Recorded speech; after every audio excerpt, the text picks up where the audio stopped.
Bien, saludos a todos. Queridos patitos, estamos aquí con alguien venido del universo de los inmortales, porque evidentemente vamos a hablar de la película de Russell Mulcahy.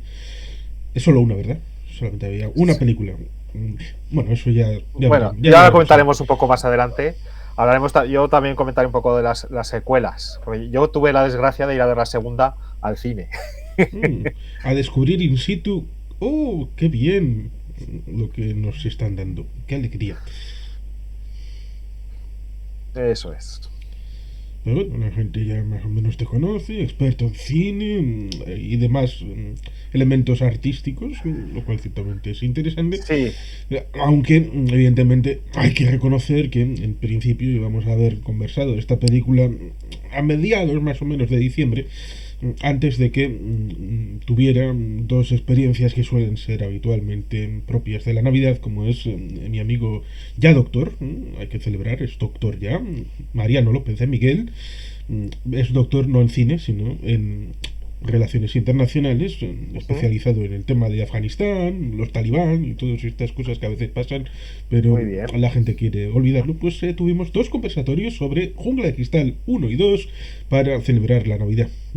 Pero evidentemente aquí estamos para hablar de Sir Sean Connery y Christopher Lambert.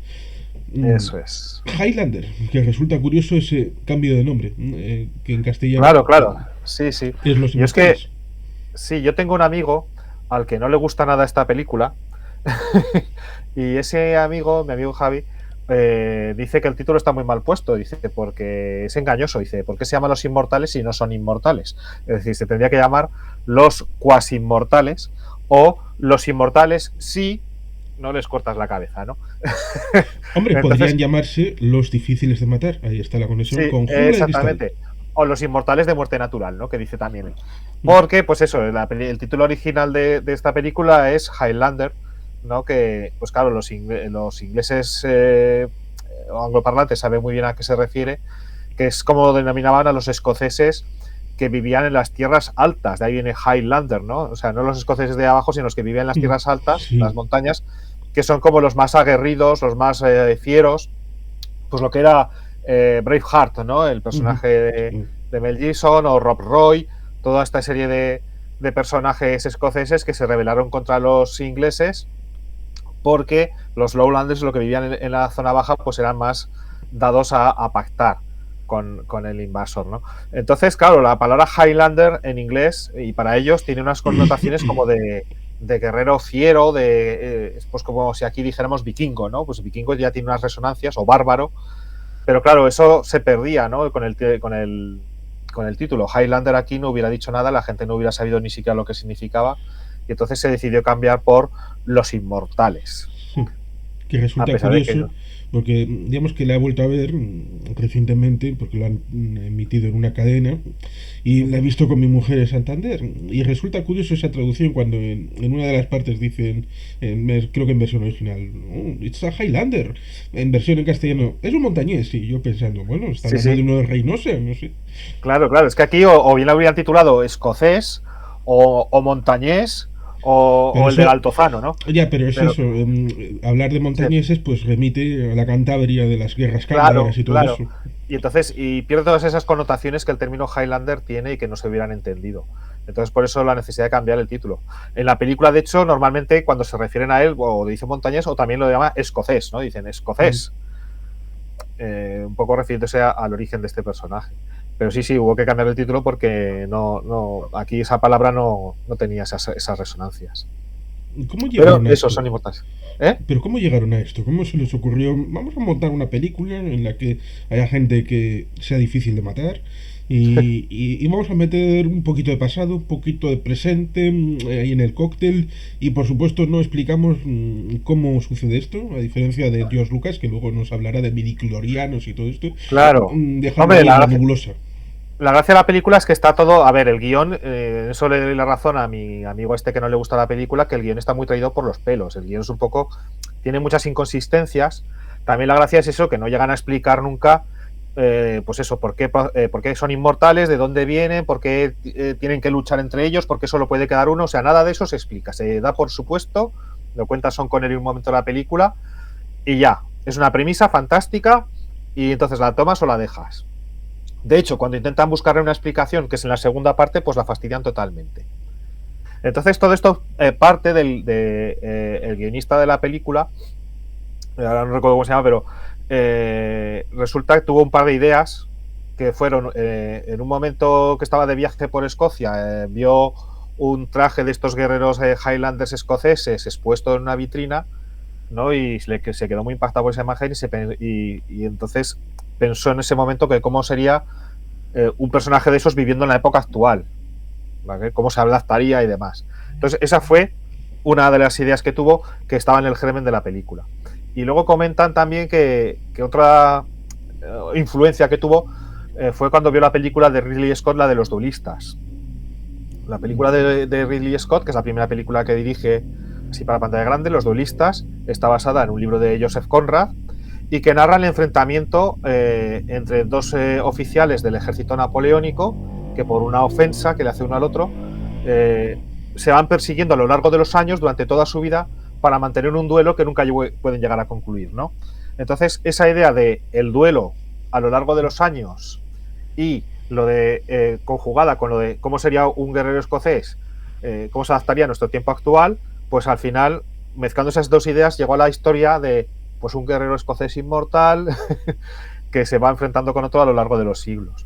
Y de ahí salió un poco la historia. Y la verdad es que el guión es un poco esquemático, ¿no? Pues no, porque no tiene nada más. Es eso, es una raza de inmortales que se tienen que enfrentar entre sí hasta que solo quede uno y al final al que gane se le concederá lo que desee.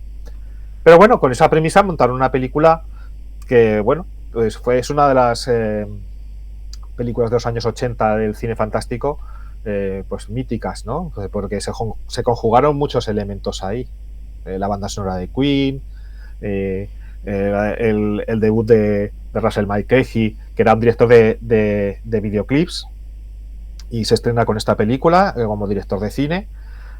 Es un poco también la película que lanza al estrellato, o a ese breve efímero estrellato, a Christopher Lambert, que más o menos ya había debutado, había tenido un cierto éxito había debutado con Greystock, aquella película de Hugh Hudson que murió hace poco, que hacía de Tarzán.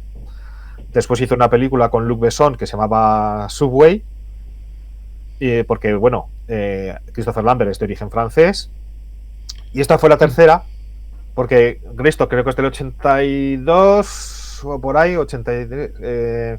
No, Greystock creo que es del 84, Subway del 85 y esta es del 86, más o menos por ahí van. Entonces, y esta ya fue la película que lanzó a Christopher Lambert al estrellato.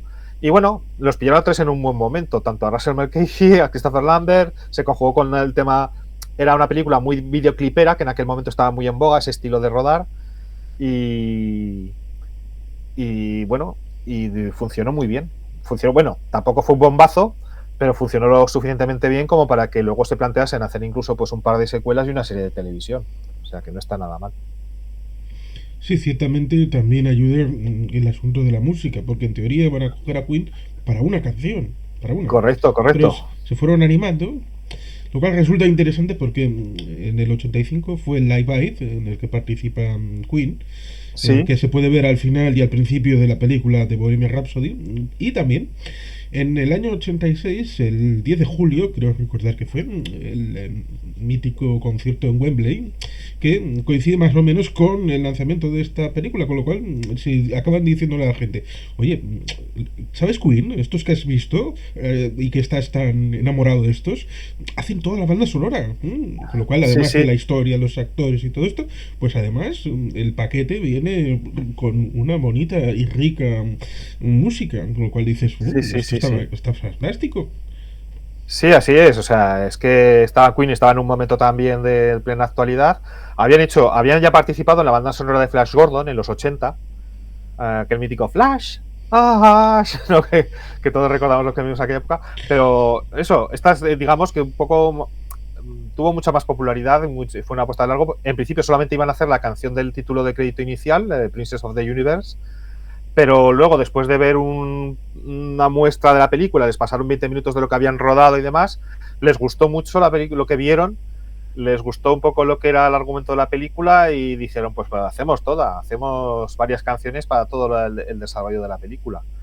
Y funcionan muy bien las canciones en el momento en que están puestas, tanto pues A Kind of Magic, que es la película que cierra la película con los títulos de crédito finales,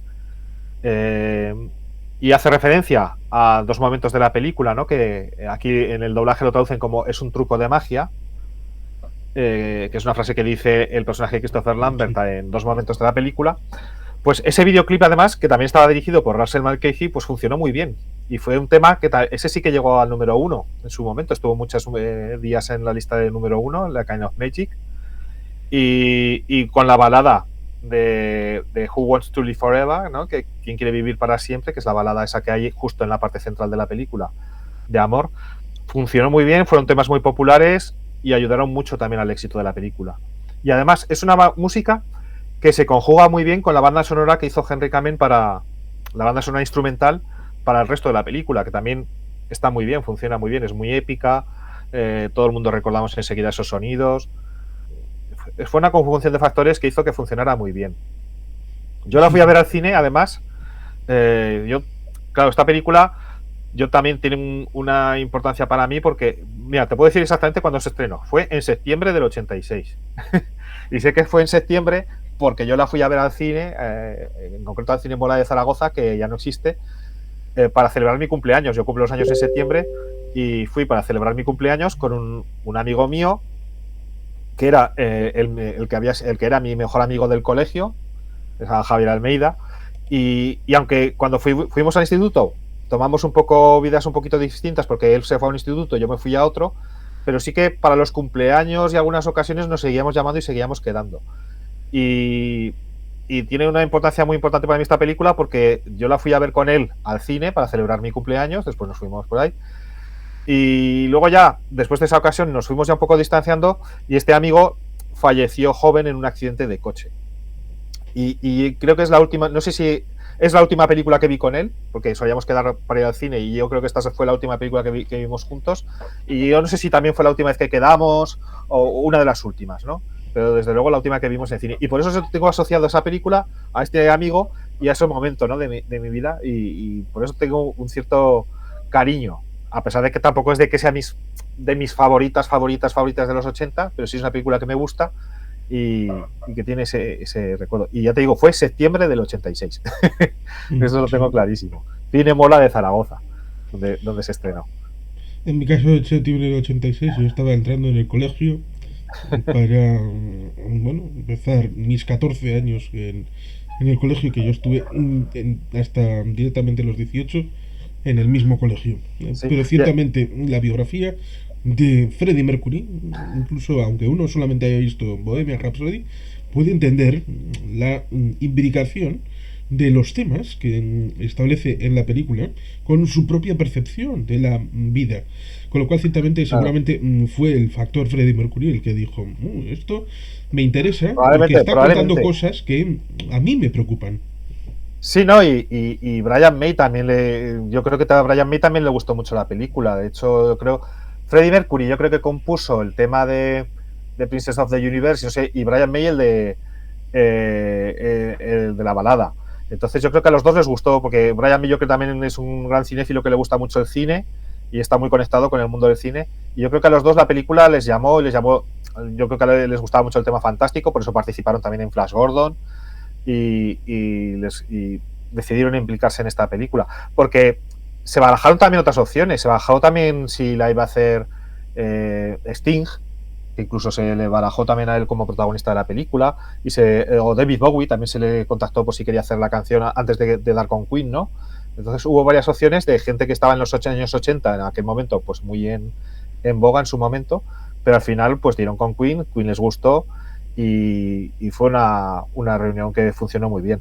Yo no sé exactamente, porque la película funcionó bien, pero yo tampoco recuerdo por qué exactamente la fui a ver al cine. Yo creo que nos llamó un poco la atención para mí fue una sorpresa. Luego fue para nosotros, mi amigo y mí, cuando nos vimos, salimos del cine encantados. Y fue una sorpresa, ¿no? Porque no sabíamos muy bien a lo que íbamos a ver. El cartel era un poco molón, sabíamos que tampoco teníamos una idea muy clara de qué iba. Y fue una sorpresa, yo salí encantado. Porque, bueno, a mí me encantan los... Es una película que básicamente es una sucesión de duelos a espada. No tiene más. Y a mí una película, cuando me pones un buen duelo a espada, ya, aunque no sea muy buena, me tiene ganado. A mí todas las películas con duelos a espada, yo que sé, ya sea Scaramouche, Los Tres Mosqueteros, o una de estas tipo de artes marciales chinas, ¿no? Que luchan a espada, cualquiera que tenga un buen duelo a espada, me tiene ganado. Y claro, esta película era todo el rato duelos a espada. Encima el protagonista lleva una katana, con lo cual a mí ya me tenía, desde el primer momento en que empieza, ya me tiene ganado la película. Sí, o Una Nueva Esperanza, ¿no? Por ejemplo. Otro tipo de sables. Pero ciertamente hay un elemento que también, bueno, no sé si ponerlo encima de la mesa ahora o dejarlo para más adelante, como es el asunto de qué espada utiliza Connor MacLeod. Porque en principio el elemento del clan es la espada esa que pone MacLeod, que es una Claro. espada escocesa, no sé si es una Claymore, y luego utilizan la de Ramírez, es decir, es la katana la que acaba utilizando en el momento presente. Claro, porque la espada suya la deja clavada en la tumba de Heather, ¿no? De su mujer escocesa, y la deja ahí como si fuera una cruz, y la deja ahí, pues eso, en señal también de renuncia a eso. Y Sí. coge la espada de su amigo, que es el que ha sido asesinado por el Kurgan, ¿no? Entonces, a partir de ahí coge el relevo de su maestro, de Sean Connery, para vengarlo, y por eso coge su espada, mientras que la otra la deja allí en Escocia y en la tumba de su amada. Sí, que el tema de Heather es muy bonito por parte de Michael Kamen. Claro, sí, sí, es muy Y bonito. ciertamente resulta paradójico en el caso de ser Sean Connery el hecho de, y lo comentaba con Susana, el hecho de que aquí participa teniendo en cuenta de que él piensa, bueno, soy escocés, acabó queriendo la independencia, murió sin haberla visto, recibió el título de ser, para un español seguramente dirán, esto es incómodo, y como ir a donde la reina Isabel II, que en paz descanse, a recibir el título de ser. Es distinto porque, por ejemplo, tienen el gobernador general en Australia, en Canadá, es decir, jefa de Estado, sí, pero el país es independiente. Eso más o menos era la idea que tienen los escoceses, de tener un país independiente, pero con el jefe de Estado, el común. Pero esa idea de... Yo entiendo perfectamente lo que quiere transmitir Highlander, pero una pequeña obrita de estas que en el Reino Unido nadie ha leído, de un tal Tolkien, el papel de Gandalf. Uy, no, quita, no entiendo nada de esto. Dices, Serson, ¿cómo has hecho esto? Haces el papel de Ramírez y no haces de Gandalf. Es cosas sorprendentes. Sí, bueno, pero Sean Connery seguía un poco así. Él siempre ha dicho que él trabajaba por la pasta, por lo que le pagaran, y entonces tampoco a veces era muy mirado para según qué cosas. Yo creo que esta, pues le ofrecieron, además, le dijeron que iba a rodar ahí en Escocia y que no iba a ser más. El rodaje de Sean Connery es una semana, duró una semana. Que le prometieron, porque él estaba metido en otro proyecto que ahora no recuerdo cuál era. Era la época también en la cual estaba viviendo en Marbella. Y le dijeron, no te preocupes, que el rodaje no va a durar más de una semana.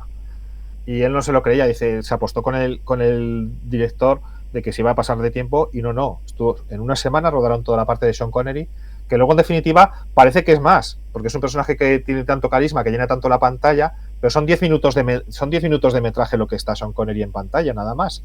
Pero claro, viendo la película, como la película tiene esa estructura tan bien hecha de cortes entre el pasado y el presente, y la presencia de Sean Connery se extiende pues a lo largo del metraje de un tiempo, parece que está más tiempo en pantalla del que está, pero si juntas todos los trozos de Sean Connery no son más de 10 minutos. Entonces se rodó en una semana, y entonces el señor pudo volver a sus quehaceres. Entonces él yo creo que debió pensar, que es lo que piensa en muchas películas, que por eso también ha hecho muchas películas buenas, pero también ha salido en una gran cantidad de películas malas. Dice, bueno, voy a estar una semanica, voy a ver Escocia, me van a pagar bien, pues tira para adelante. Incluso, pues como estaba en Marbella, pues aprovechó para perfeccionar el acento. Tuvo una persona para el acento español cogerlo un poquito. Porque claro, en realidad es un personaje que es egipcio, ya lo dice, nació en Egipto, pero luego pues ha vivido mucho tiempo en España, Juan Ramírez Sánchez de Villalobos, y claro, pues intenta coger un poco de acento español. Y yo creo que por eso sale Sean Connery en la película. Pero funcionó muy bien, ¿no? Christopher Lambert habla muy bien de él, dice que era una persona encantadora, que era una persona muy natural y accesible, que no iba en plan divo, que congeniaron muy bien entre los dos, y eso se nota en la película, tiene muy buena, eso es una de las cosas que se nota, que tiene muy buena química, Christopher Lambert y Sean Connery. Y eso es otro de los factores que también contribuyó. Y fue la época en que... bueno, ya me acuerdo cuál era el proyecto que estaba rodando Sean Connery en aquella época. El nombre de la rosa. Sí, eso iba a decir. Que fue del año estrenada en el 87. Claro. Aquella de Entonces, Guillermo de Baskerville. claro, tenía que tenía que rodar el nombre de la rosa y no podía estar mucho tiempo liado. Entonces le dijo el otro, no, que va a ser una semana.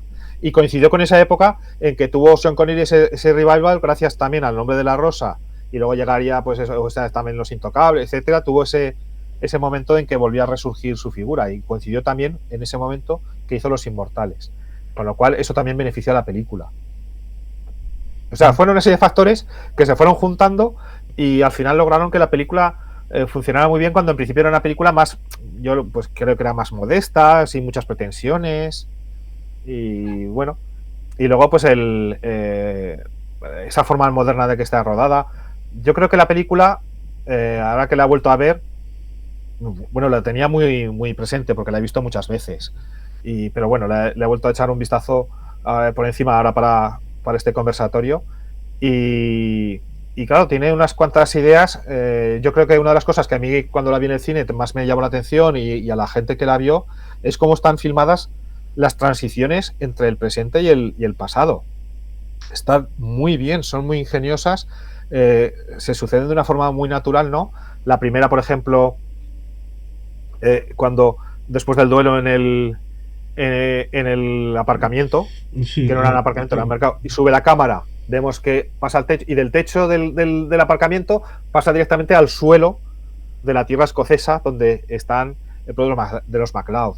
O el momento en que Christopher Lambert se queda recostado contra una roca, vemos su cara y de repente se transforma en un graffiti de la Mona Lisa en la ciudad de Nueva York. O el momento en que se gira Christopher Lambert al acuario, vemos el acuario, otra vez vuelve a subir la cámara y enlaza con el lago donde están haciendo las prácticas. Entonces, esas transiciones eran muy ingeniosas, estaban muy bien rodadas y con mucha naturalidad. Y eso fue otra de las cosas que llamó mucho la atención de cómo estaba rodada la película.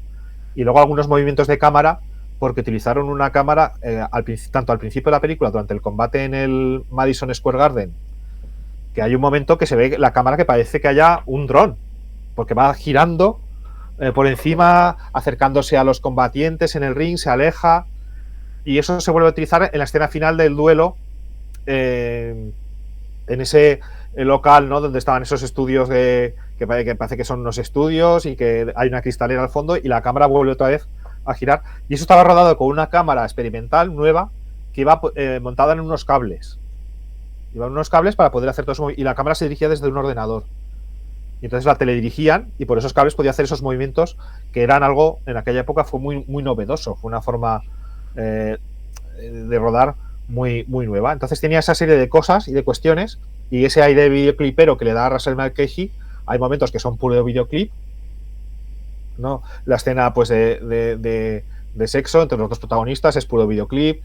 El combate final entre el personaje de MacLeod y el Kurgan, como digo, en esa especie de nave abandonada con esa cristalera de fondo y ellos están casi a contraluz, eso es puro videoclip. O cada vez que con las espadas, ¿no?, salen las chispas, ¿no?, rozan las espadas o chocan las espadas y salen las chispas. Que eso tenía truco.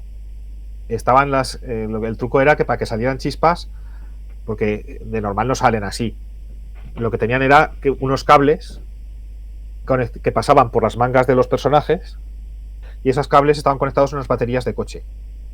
A una al polo negativo, la otra al polo positivo, para que cuando chocaran las espadas saltaran chispas.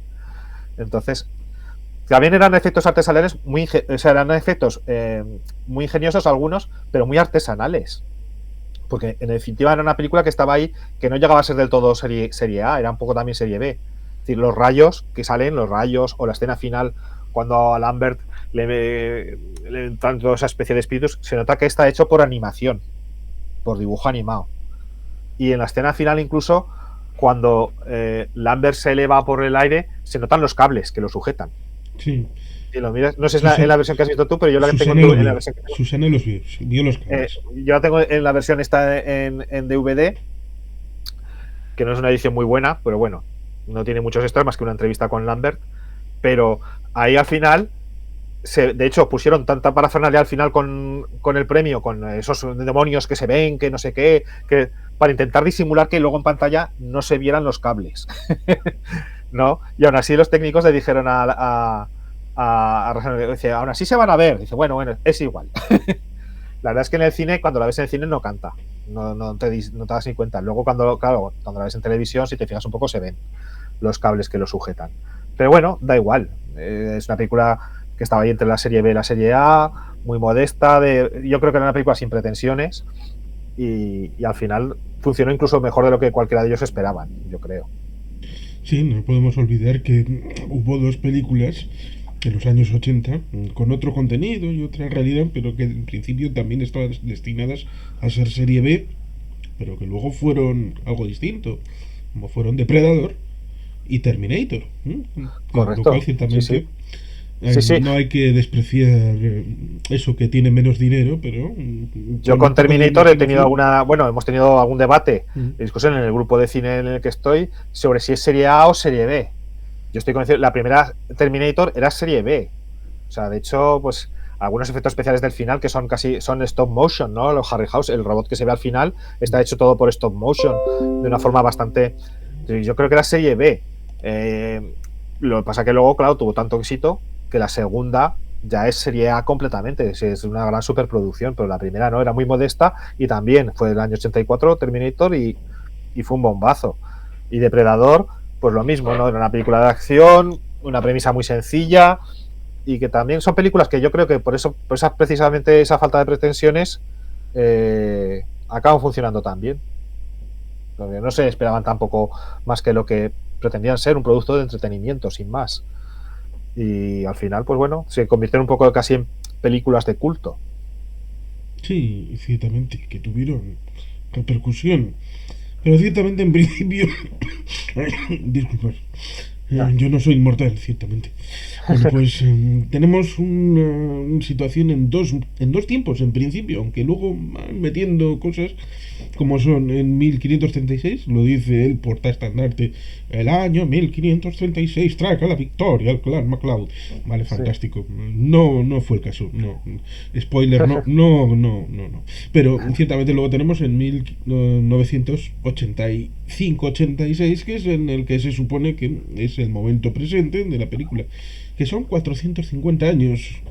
Evidentemente no puede ser los 500 redondos porque no habría supuesto la presencia de una España imperial, porque 500 años habría supuesto antes del viaje de Colón, lo cual evidentemente no hubiera podido tener Ramírez una prestancia en una potencia enorme para el planeta, lo cual resulta curioso. Eres el mayor espadero del rey Carlos, pero te deja ir, te deja unas vacaciones, bueno, vete para ahí, ¿no tienes algo que hacer? Unos negocios, bueno, no pasa nada, puedo prescindir de ti, total, solamente estamos en América, en Italia, en el norte de África, ¿quién necesita espadero? Bueno, es que claro, el personaje de Ramírez se supone que ha sido espadero y en aquel momento pues a lo mejor estaba ya jubilado o lo que fuera. Es un personaje que ya un poco tal como lo explica Connery, 2400 años claro, que tiene.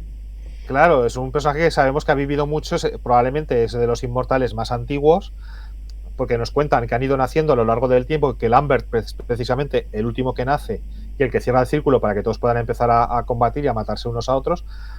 Y el de Connery será de los más antiguos porque nos cuenta que nace en el antiguo Egipto y que, claro, ha estado pues 1000 años dando vueltas por el mundo, incluso llegará a Japón, ¿no? Sí.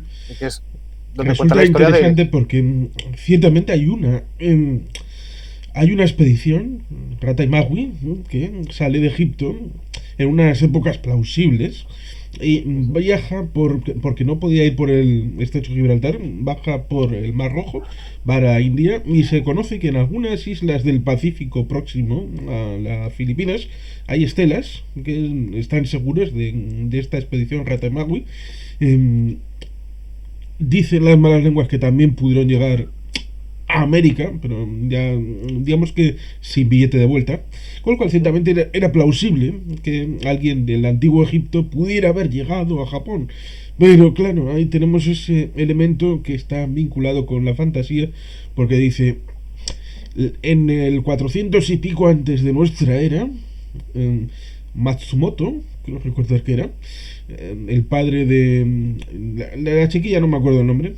Masamune, me parece que dice Masamune. Bueno, pues el, sí, que el que hace la espada. Sí, que es que era un espadero real, o sea, es un fabricante de katanas real en Japón. Lo que pasa que era un tipo que vivió sobre el siglo XIII o por ahí, creo recordar. Ahí está el asunto. ¿Cómo es posible que un montón de siglos antes el personaje este de Ramírez consiguiera una espada katana ahí? Claro. Dices, ¿cómo es posible? Sí, a ver, ya digo que la película, el guión, está todo muy traído por los pelos, no le buscan tampoco mucha verosimilitud al asunto, entonces, porque si te pones a rascar, pues evidentemente, ¿no? Por ejemplo, cuando hablan de el Kurgan, ¿no? El Kurgan hace referencia a una cultura que se llama la cultura de los kurganes, que creo que estuvo, ahora no recuerdo muy bien, en las estepas, allá por la edad del hierro, ¿no? Entonces, y que un poco luego se inventan toda esta historia, ¿no? Y eran un pueblo que los echaban a los niños a los lobos y tal.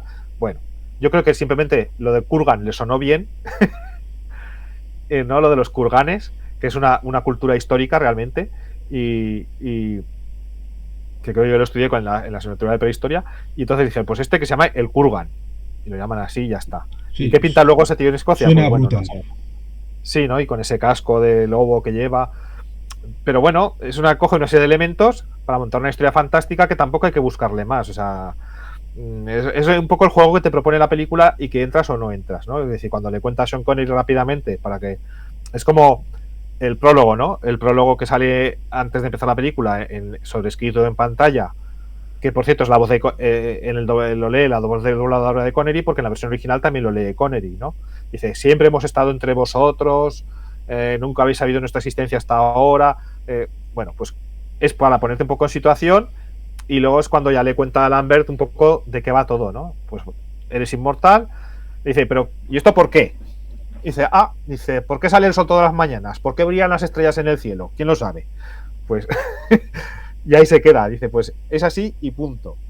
Somos inmortales, somos diferentes al resto, vamos a sentir una compulsión a matarnos unos a otros y a cortarnos la cabeza y ya está. No te coma más el tarro. Sí. Y bueno, pues lo tomas o lo dejas. Pues sí, claro, porque si te metes a diseccionar, primero, es entre comillas inmortal después de la primera muerte. Claro. Tiene que morir para poder revivir, que resulta esas cosas curiosas de la religión, el oscurantismo y todo esto, de, bueno, ha vuelto a la vida, en vez de pensar, bueno, hemos tenido muchos muertos, pues milagro, no, tiene Satanás en el cuerpo. Claro, sí. Y la primera que dice es su prometida, dice, esta me quiere mucho, me quiere enviar al otro barrio, pero lo más pronto posible. Y ciertamente lo de Angus, bueno, es el que más comprensivo, que le vemos también en Braveheart, el personaje que interpreta Angus, y ciertamente ahí tenemos esa realidad en donde, bueno, pues hay varios. Está Ramírez, está el Kurgan, está MacLeod, y luego también tenemos bueno, el polaco, porque empieza en el Madison Square Garden, en ese supuesto garaje. Tenemos luego también tenemos también al negro que era no recuerdo cómo se llamaba, pero tampoco. De primero sí que se llama, el del garaje se llama Fessel, que es el polaco este que lo mata, y luego tenemos al amigo este negro que lo conoce en la época de la Revolución Francesa, ¿no? Se supone. En la estadounidense, porque recuerdan Bueno, sí, es verdad. cuando está con Cierto. el licor, dice Sí, ahí 1783 es el año sí, en el que los Montgolfier hicieron el sí, vuelo sí, correcto, experimental, correcto. en el que Sí, Reino Unido reconoció la independencia de los hace, Estados Unidos. hace un repaso Y de historia. solamente le falta añadir un pequeño detalle. Sí, lo recuerdo perfectamente porque yo compré esa botella. Esta es la única que quedó de aquella Sí, juerga que tuvimos. Y luego se ve correcto. el duelo aquel de: Señor, no me siga matando.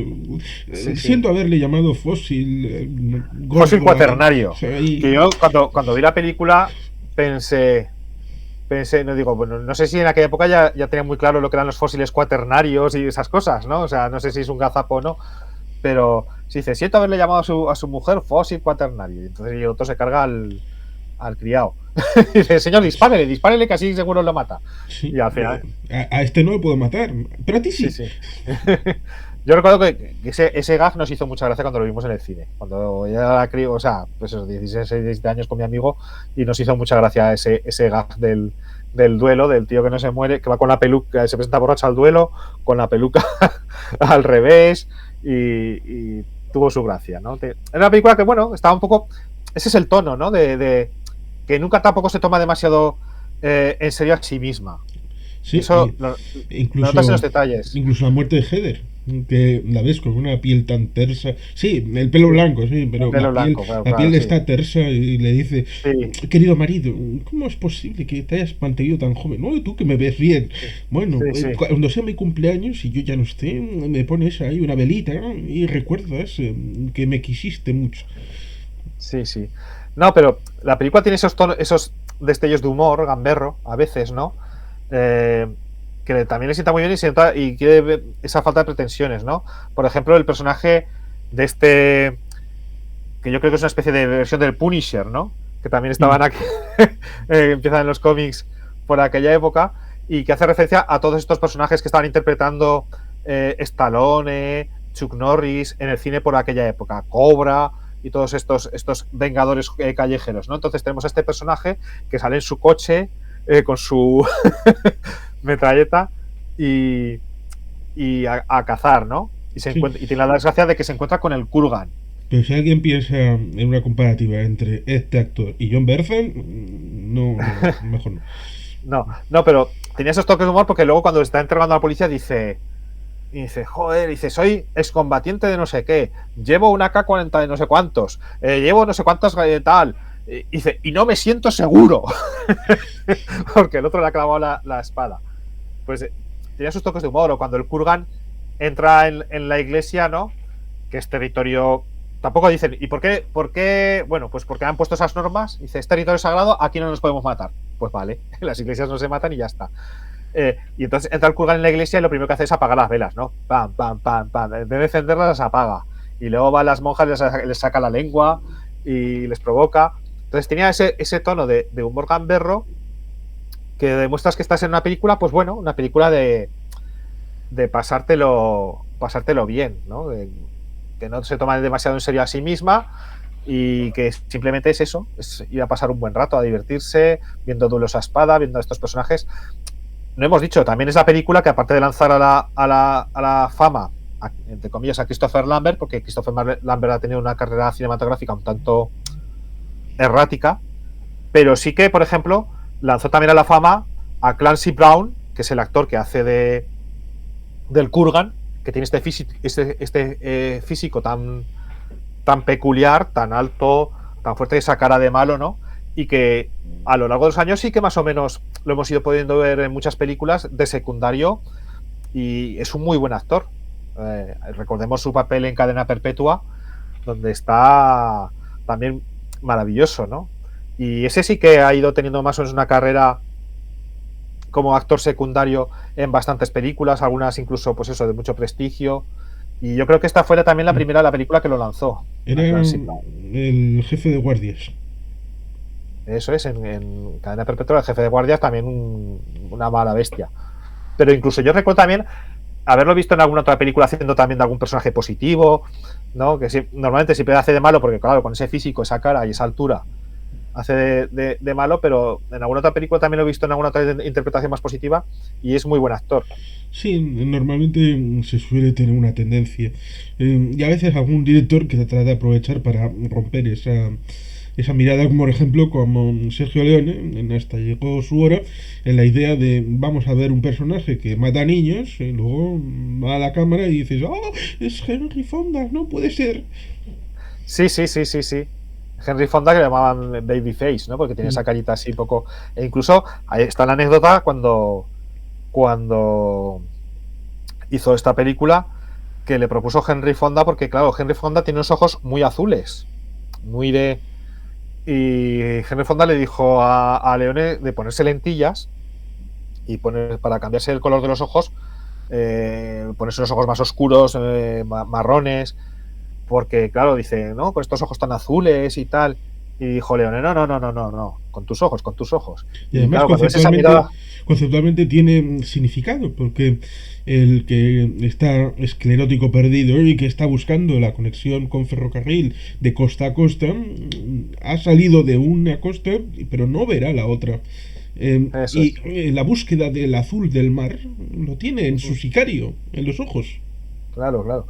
Y Leone le dijo a Henry Fonda, le dijo esto, dice, no, no, que esa mirada fría, dice, todavía va a impactar más con el color de ojos que tienes. Y fue un acierto. Entonces sí, a veces hacer esos cambios de registro de actores pues viene muy bien, ¿no? Pero bueno, Clancy Brown se estrenó como villano y estaba perfecto, ¿no? Incluso con ese look que le ponen luego cuando le cortan se hace ese corte de pelo rapado, con esos imperdibles que se coloca en la cicatriz Sí, porque de la Ramírez le garganta. hizo una especie de afeitado en seco, pero no, Sí. no lo completó. No Y le puede. dice, y tiene aún los memes de decirle, te ha mejorado la voz.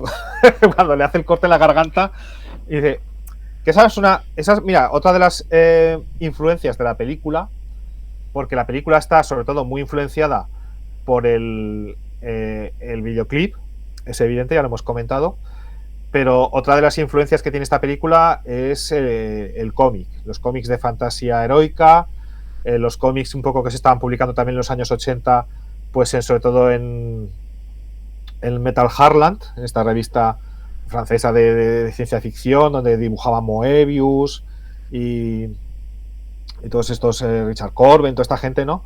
Entonces en Heavy Metal y la versión francesa que era Metal Harland, y está muy influenciada por esa estética.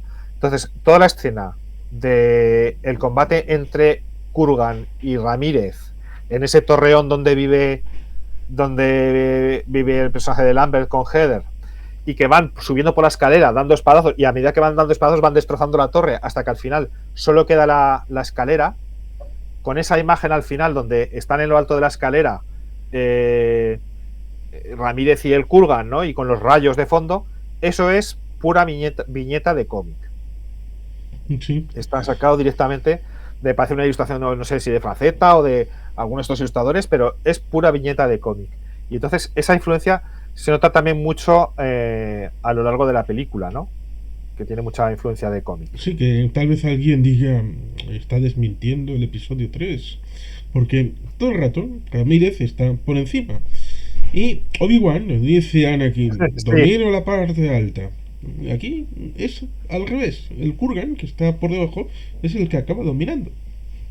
Sí, bueno, es que eso en la película de La venganza de los Sith nunca funciona bien, porque dice, vale, pues por tus narices, porque lo dices tú, porque han estado durante toda la pelea cambiando de posición y de alturas. Hay un momento en el que están subiendo por una especie de andamios y tal, y está el uno encima, el otro debajo y tal, y en ese momento no importa. Y al final están en una especie, que tampoco es una altura como que digas, en una especie de loma, y cuando sale dice, no luches más, dice, estoy yo más alto, tengo la posición, y dices, pero ¿de qué hablas? ¿De qué hablas? Sí. Una tontería, ¿no? Y al final, y de una forma poco, porque el otro pega un brinco que pasa por encima y le hace cis, zas, cis, y de un solo tajo le corta los dos brazos y las piernas. Y dices, ¡ala, hambre! Está muy traído por los pelos, y esa escena no acaba de funcionar muy bien, o esa frase de guión en la venganza de los Sith. Pero, porque aquí, bueno, ya te lo dicen, ¿no? Cuando le da las lecciones de esgrima a Christopher Lambert, pues lo que importa es el equilibrio, no dejarse llevar un poco por el impulso, ¿no? Que es Christopher Lambert, ¿no? No te dejes guiar por el impulso porque entonces fallas. Que por eso al final gana la pelea con el Kurgan. Sí, con ese momento en el que interviene la chica, que resulta curioso porque también ha intervenido previamente en la primera Sí, escapada correcto, desde el bar, cuando sí, llegan a cuando una zona semi-industrial, sí, utiliza ahí un tubo de metal para tratar de... Sí. Le salva 2 veces la vida a Lambert. Que, hay otra cosa que también está muy bien en la película, ¿no? Que va muy bien a tono con el personaje de Lambert. Y es que, claro, él es escocés y las 3 mujeres de su vida son pelirrojas. Claro, si te das cuenta, dices, se enamora, la primera es Heather, que es pelirroja. La última, que es esta chica, que es la que trabaja para la policía, que es anticuaria, que es Brenda, también es pelirroja. Además tienen un aire, se dan un aire. Y la que está en medio, que es Raquel, que es la chica a la que él salva en la segunda Guerra Mundial y que crece con él, y que tú ves perfectamente que ahí hay una historia de amor no resuelta, que se ve perfectamente que Rachel o que Raquel está enamorada de él. Está enamorada de él. Lo que pasa que, pues bueno, él no ha querido abrir su corazón, no le ha querido abrir su corazón a ella por todo lo que le pasó con Heather. Pero bueno, ahí hay una historia de amor, una tensión ahí que no se llegó a resolver, ¿no? Y las 3 son más o menos un perfil similar de mujer, con un color de pelo similar, con lo cual eso está muy bien traído también, ¿no? Y claro, dices, claro, es que este tío es escocés.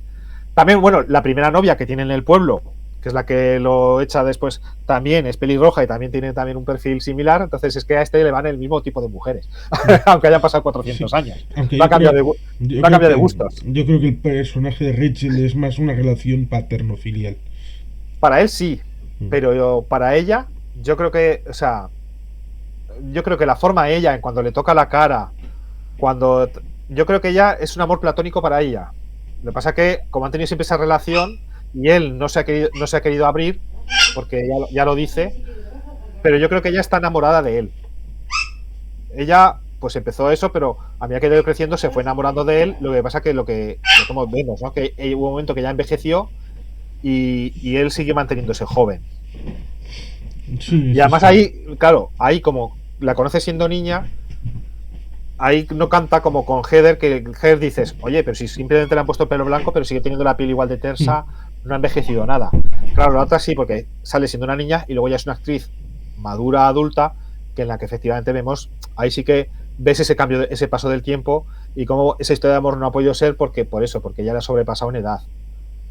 Pero digamos que hay ahí algo que se mantiene, ¿no? Que es el mismo tipo de mujer y está también muy bien. Ese es un detalle de guión que está muy bien. Y tienen una relación entre los dos que es muy bonita, ¿no? Le dice él, pues ya te he dejado todos los papeles a tu nombre para que puedas sobrevivir, ya no te volveré a ver más.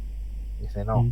Y se despide con la misma frase que le dice cuando la salva cuando es niña, ¿no? Cuando le pega el tiro el nazi y dice, oye, no estás muerto, no te has matado. Dice, que es un truco de magia. Y cuando se despide de ella, dice, es un truco de magia, ¿no? Cierra muy bien el círculo. Tiene también otro chiste ahí, cuando el trozo de Rachel tiene otro chiste cuando le dispara al oficial alemán y dice, no te has muerto, no sé qué. No, dice, ríndete. Dice, lo que tú digas, dice, si soy la raza superior. Y entonces lo mata, ¿no? Tienes estos graciosos que están muy bien. Sí, casi tan gracioso como el juego que tienen los policías con el tipo del salchichauto diciendo, sí. ¿Qué significa el imbécil? Sí, el titular, ¿no? Dice, cortacabezas no sé cuántos, policía cero. Dice, oye, ¿qué quiere decir tal? Le estaba tomando el pelo a los policías. Sí, los personajes de los policías también son muy graciosos. Están bien, la película está bien trabajada, en definitiva. Es decir, el guión, la excusa argumental es muy básica, pero luego tiene frases de guión, tiene momentos, los personajes están bien, las transiciones. La película es súper entretenida porque están muy bien medidos todas las alternancias entre tiempo presente y tiempo pasado. Tiempo presente, y entonces no aburre en ningún momento, porque cuando parece que la escena pudiera tal, te cambia al pasado. Y cuando eso ya, enseguida te vuelve a cambiar al presente. Entonces, estás todo el momento queriendo volver al otro lado para ver cómo continúa la situación que has dejado pendiente. Entonces, eso es una idea muy inteligente de guión que hace que la película no aburra en ningún momento. Entonces, es una película que en ese sentido está muy, muy bien pensada. Sí. Y incluso el cómo descubren que él es inmortal, con la ayuda del ordenador, con las Sí, distintas que firmas. es interesante ese punto porque hay gente que se pone muy tensita y muy... pero hay una persona que es el que ayuda a la policía em, y le dice fríamente, bueno, he descubierto que hay un tipo que está aquí dando tumbos desde Sí, 1700, no puede morir. Y dices, hombre, me estás contando algo que es extraordinario, como si fuera aquí un notario que esté, bueno, aquí el testamento de no sé quién y el valor catastral, y te estoy haciendo aquí, bueno, pues, no sé, es una contradicción que es graciosa porque es tan chocante. Aquí tengo las firmas de este tío que, bueno, parece que se ha muerto a sí mismo, se ha revivido y aquí están transmitiéndose patrimonialmente todos los elementos y, bueno, pues aquí le tienes. Debe tener pues como 400 años por lo menos. Y dice, hombre, fantástico, tú tienes horchata, que eres de Vulcano, sí, hombre. sí, sí, sí, sí. Si no le dice, mira, yo he descubierto esto, yo te doy la información, ya tú con ella, a mí dice, yo no quiero saber nada, pero yo he descubierto esto, ¿no? Pero la forma es ingeniosa, dice, claro, porque la letra tampoco le cambia, dice, pues mira, si cojo esta letra de aquí, esta letra de aquí, esta letra de las distintas firmas, dice, es la misma letra, es el mismo tipo. Sí, que se llama Russell Nash, Russell Russell. Mulcahy. Eso es, eso es.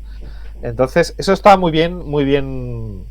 Es un detalle de guión también que está muy bien, ¿no? El hecho de que también ella con la astilla de la espada diga, pues aquí hay una espada que es del siglo tal, pero que ha sido revuelta a no sé cuántas veces. Dice, esto no me cuadra.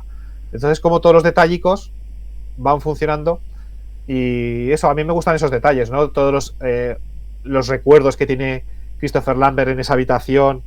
Claro, dice, ¿este tío de qué puede trabajar? Un tío que tiene 500 años, ¿de qué puede trabajar en el siglo XX? Coño, pues de anticuario. Sí, Con todos los recuerdos que hay, los souvenirs que ha ido cogiendo a lo largo de distintas porque épocas. tiene el portaestandarte de la batalla. Claro, claro, dices, ¿y quién va a saber más de Incluso, antigüedades que él? incluso creo ver la bandera del Titanic, de la White Star. Sí, sí, o sea, esa escena es como para pararse en la habitación y a ver qué tiene y cuáles son los detalles, porque eso te Sí. da una idea también del periplo vital de él, de los sitios por donde ha estado. Sí, que resulta Entonces, interesante porque uno puede ver aquí la versión introspectiva. Porque una vez has metido la pata en la argumentación y decir, bueno, vale, acepto. Hay seres inmortales, hay gente que está aquí y que, bueno, en algún momento pues sienten esa pulsión de acercarse y matarse entre ellos. Pero hay otra versión que puedes hacer, que es la utilización pública de un bien como es alguien que puede, bueno, salvo que se proteja esto, en teoría es inmortal. Lo cual da otra derivada que resultaría interesante porque cuando están en la parte de arriba luchando en ese entrenamiento, pues imagínate que cae como a plomo sí, y sí, se rompe la pierna o se desmembra, pero no le cortan el cuello. ¿Cómo queda claro, eso? O sea, ¿hay una magia? ¿Aparece? ¿Se recompone? claro. ¿Queda como parapléjico desde el siglo XVI? Sí, sí, Estas es cosas que decir, dices, o no, si le no cortan un entiendo. brazo, le vuelve a crecer, ¿qué pasa? No, no se explica, ¿no? Tampoco, bueno. Pero eso, podrían utilizarlo como espía. Por ejemplo, necesito...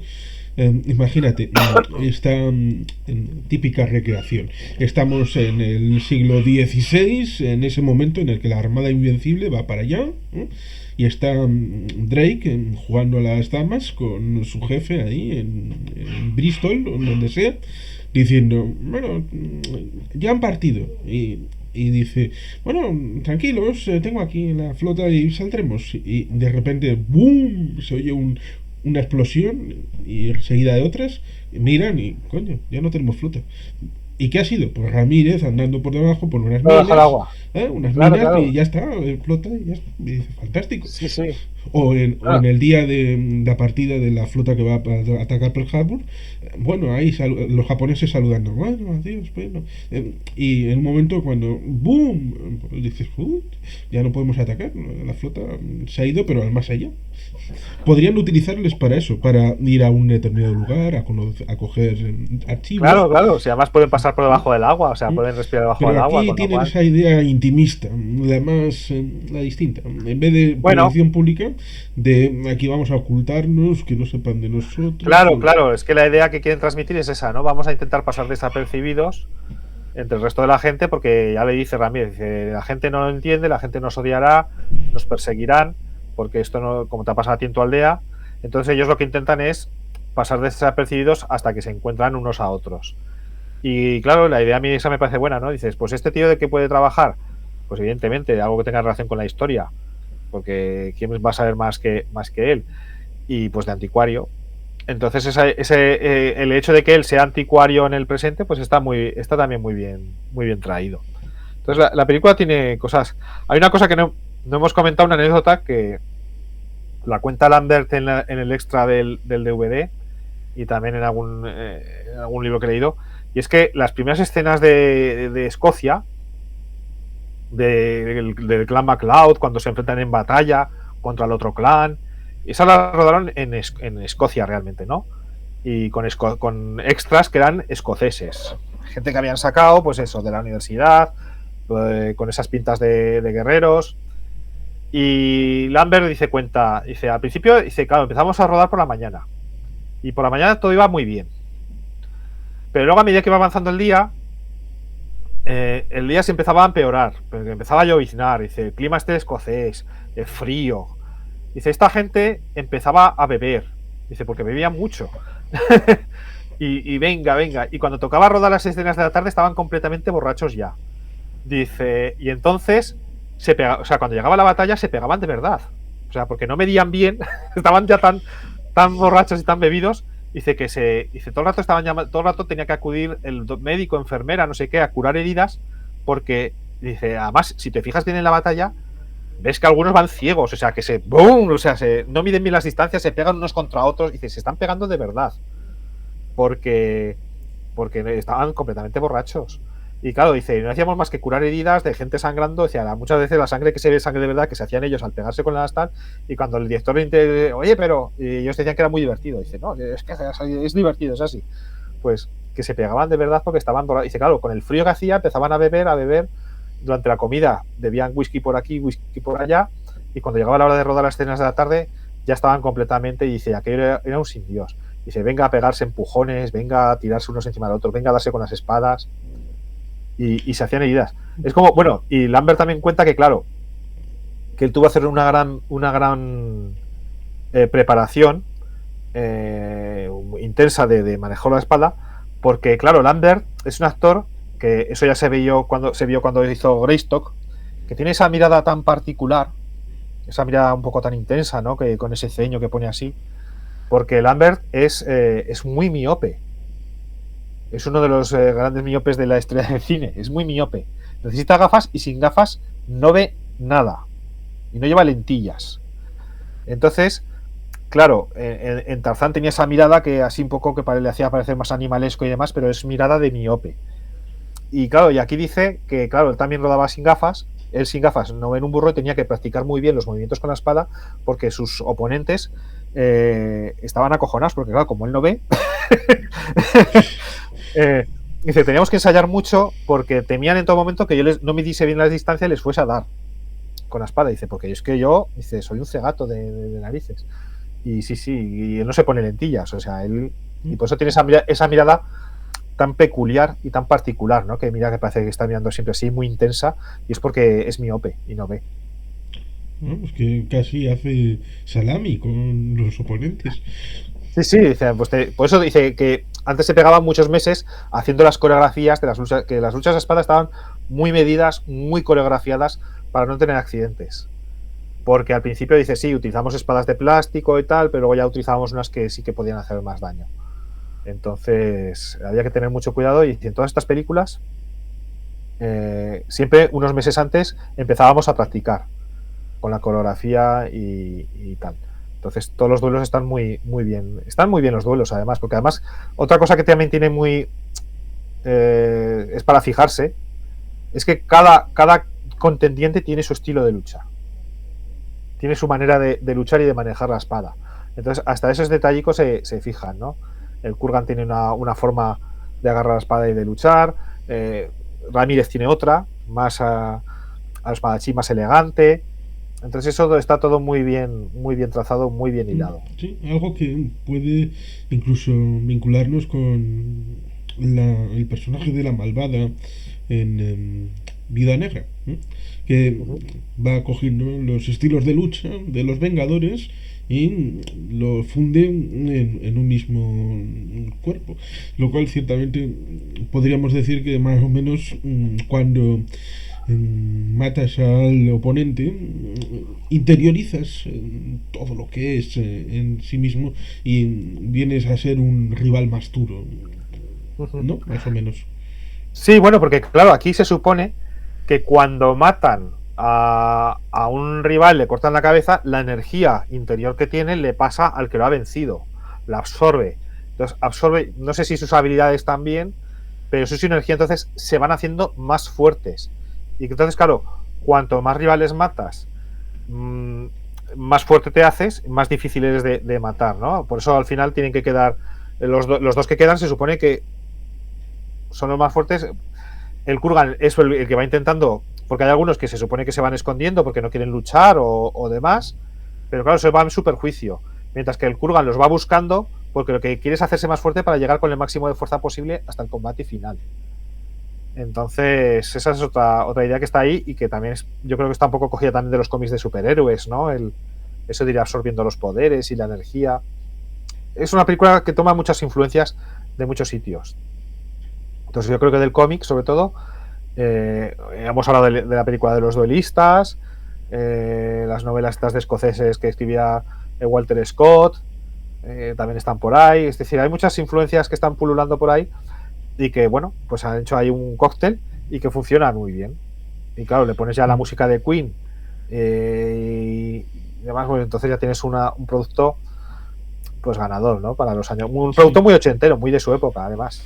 Y que luego, pues en teoría el premio no se sabe bien qué es, pero el que recibe Conor McLeod es el de, bueno, ya no eres inmortal, pero ahora puedes escuchar los pensamientos de todo el mundo.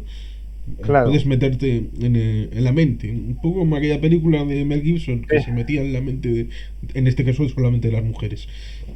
sí, sí, se dicen, bueno, pues puedo ver las emociones de la gente, sus pensamientos y guiarles. No te dicen cómo, y guiarles con todos mis conocimientos que he adquirido hasta época, guiarles hacia. ¿Por qué? ¿Para qué? Porque ese es el premio, ni se sabe, ¿no? Porque además, o sea, cuando él al final mata al Kurgan y empiezan a salir esas especie de fuerzas misteriosas que, que aparecen cuando se libera toda la energía, muchas tienen aspecto incluso diabólico, ¿no? Aparecen como una especie de monstruos, con unos, no sé, una cosa diabólica. Entonces, no tiene mucho sentido. No tiene mucho sentido. O sea, el premio es que se hace mortal, pero además le ofrecen esta posibilidad de pues, guiar a la humanidad y no sé qué. Bueno, entonces, luego eso enlaza ese final, pues claro, luego ese es el problema, porque luego dices, la película funciona muy bien, y se plantean hacer como funcionó también, dice, pues hay que hacer una secuela. Dice, pero ¿cómo vamos a hacer una secuela de una película cuya leitmotiv argumental es solo puede quedar uno, ya ha quedado uno, y encima ya lo hemos hecho mortal, entonces ¿ahora qué? O sea, que es una película con un final muy cerrado y dices, ¿y ahora qué haces? ¿Cómo planteas una secuela? Pues, O por sea, ejemplo, podrían haber contado la historia de Ramírez en Egipto, Japón. claro, Podrían lo que haber tenía que haber contado hecho un montón de historias pequeñas una em, precuela, sí, que es precuelas de los personajes de Ramírez, del poco lo que propio luego hicieron en la serie intentando MacLeod. arreglar, porque claro, Mm, al revés, lo que hicieron en la secuela, no sé si la has visto. ¿Has visto Los Inmortales 2? sí, y la 3. Es horrorosa, es una cosa. O Claro, sea, la llevan. ahora sois todos extraterrestres. Sí, la llevan al futuro. Venid del mal planeta Raticulín para. Sí. Bueno, sois rebeldes y por lo tanto, como castigo, o sea, Os enviamos a la Tierra que volváis a nacer y os matéis unos a otros. O sea, no tiene ningún sentido. Y dices. Y además, eso, es una Tierra en el futuro, en el que Christopher Lambert es viejo y ha ayudado al futuro de la humanidad a sobrevivir, pero haciendo un escudo que la Tierra se ha quedado sin luz. Una cosa muy rara, que no tiene ni pies ni cabeza. sí. Y Porque luego eso. como la chica, digamos que no la podían tener mucho, pues la matan directamente Claro. de un rayo Y solar. luego Y luego se montan toda esta historia de que son o sea, claro, intentando de dar una que es lo que no hacían en la primera porque no tenía mucho sentido. Entonces dice, como no tiene mucho sentido, no le vamos a buscar, vamos a decir que esto es así y punto. Pues ya está. O sea, tú entras en la premisa y ya está. Pero claro, la segunda dice, no, hay que buscar una explicación. ¿Y qué explicación? Ay, pues mira, es que son extraterrestres y vienen de otro planeta. Y entonces se rebelaron contra el del otro planeta y como castigo los mandaron a la Tierra y los hicieron inmortales. Y que se tuvieran que matar unos a otros. Y dices, vale. Y luego encima los extraterrestres van allí otra vez a buscarlos, a buscarlo a este para matar. Y no tiene nada ningún sentido. Con lo cual, la película fue y encima la película, creo recordar que acababa también, o sea, no tenía un final cerrado, acababa con un final abierto, como para continuarlo, pero claro, fue tal debacle, tal desastre, yo creo que está considerada de las peores películas de la historia del cine y de las peores secuelas, que luego cuando hicieron la tercera, decidieron obviarla totalmente. Decidieron obviarla totalmente, y la tercera, yo estoy hablando un poco de memoria porque sí que las he visto, Sí. pero las vi hace muchos años. En la tercera es la de Mario Van Peebles. Sí, cogen a Mario Van Peebles para hacer un Kurgan de Hacendado. Claro, que representa que es uno que se quedó en una cueva encerrado durante miles de años y entonces dices, pero tampoco tiene sentido porque dices, pero si era el último o no era el último Christopher Lambert. Dices, no, que este estaba congelado como hibernado, entonces no contaba. Dices, hombre, muy traído por los pelos, ¿vale? Entonces no acababan de funcionar porque la premisa no daba pie a secuelas. Entonces lo que ha dado era pie a precuelas, contándote pues las aventurillas de Ramírez por Japón o las aventurillas que luego tampoco es un poco más o menos lo que intentaron hacer con la serie, inventando este otro personaje que era familia de Connor MacLeod y que también va por ahí, pues te van contando sus aventurillas a lo largo de la historia, pero bueno, pasa un poco sin pena ni gloria y no tuvo mucho éxito. Pero claro, es que no daba pie a secuelas. No sé quién se fue la idea, quién hizo el guión, a quién se le ocurrió esta majadería de los extraterrestres, pero es un espanto. Y encima, bueno, y en la segunda, claro, dicen, no, y tenemos que traer de vuelta a Sean Connery. Dice, pero si le has matado, le has cortado la cabeza, ¿cómo lo traes de vuelta? Y se pone uno a gritar, Ramírez, Ramírez, y de repente aparece así por arte de magia Sean Connery, y aparece en un escenario, en una representación de Hamlet, o sea, con una escena que no tiene, o sea, intentan hacerse graciosas, como como la primera era graciosa con esos chistes, esas racietas que hacía Ramírez, pero es que en esta segunda no tienen gracia. O sea, cuando Sean Connery intenta ser gracioso esta segunda, le meten en el guardarropía, venga, a hacerle un traje a Ramírez. Sí, y no tienen gracia esas escenas, dices, pero por favor. Y ves, y ese es otro ejemplo de otra de las películas donde Sean Connery se metía directamente simplemente por la pasta. Ah, que hay que hacer una segunda. Vale, yo creo que ni se leyó el guión. Porque si se llega al guión de cualquiera que dice, ¿esto qué es? Pues no, a mí me pagan, pues me meto aquí a hacer la secuela de Los Inmortales. Y a la tercera no salió, claro. Luego, pero un poco más tarde, pues por ejemplo en la de Medicine Man, pues, bueno, me pagan, pero también me dejan jugar al golf. Bueno, fantástico. Ah, claro, sí, no, ese también era fundamental para él, claro, sí, que tuviera campos de golf cerca y le permitían jugar. Pero la segunda no tiene ni pies ni cabeza. Y es que, bueno, pues ya has terminado la tercera así, la primera así, pues déjalo así. Ya está. Y si yo tampoco entendí ese rollo. Y yo piqué y fui a ver la segunda al cine, ¿sabes? Lo comentaba porque a uno de mis amigos con los que fuimos a verla, pues eso, todavía sigo teniendo relación con ellos y nos acordábamos. Dice, ostras, ¿te acuerdas cuando fuimos a ver Los Inmortales 2? Digo, ostras. Sí. Te puedes plantear, ¿quién se ha fumado más? ¿En Evangelion o en la segunda parte de Los Inmortales? El guionista y toda esta gente. Y luego la verdad es que tampoco la carrera de Lambert y la de Russell Mulcahy tampoco ha dado, parecía que prometían más de lo que al final acabaron siendo, ¿no? Porque no sé, se fueron diluyendo un poquito. Christoph Lambert, que en realidad era el nombre de Christopher Lambert, acabó haciendo Druidas en 2001. Sí, otra. Uf, qué película, madre mía. Nosotros siempre nos reímos de las pelucas que lleva, ¿no? De la peluca que lleva y los bigotes que le ponen. Sí, que también hay que darle un Oscar al responsable del pelucón de toda vida de ser Sean Connery, porque parece que ya estaba calvo en los años 60 y muy poca gente se enteró. Sí, no, Sean Connery siempre estaba calvo desde que en sus tiempos de James Bond y llevaba unos peluquines.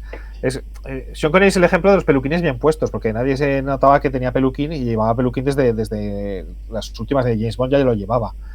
Y hasta que decidió quitárselo, pero siempre llevaba peluquín y es todo lo contrario de Nicolas Cage, que le pone unos peluquines espantosos, ¿no? O Ben Kingsley también, que le pone unos peluquines espantosos, pero a Sean Connery se los ponían bien. Pero sí, por ejemplo, la peluca que lleva Christopher Lambert en Druidas, es que claro, Christopher Lambert ya empezó a meterse en unos productos ya de serie B, pero de serie B que casi empezaron a ser ya casi serie Z, muy casposillos. Sí que hizo una película más con Russell Mulcahy que no estaba mal, que creo que se llamaba Resurrección, puede ser, era una especie de imitación de Seven, Sí.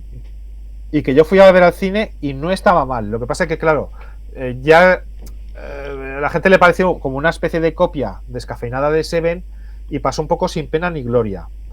Pero es una película que no está mal. Como thriller de psicópatas, pues es una premisa muy parecida a la de Seven, el asesino de Seven.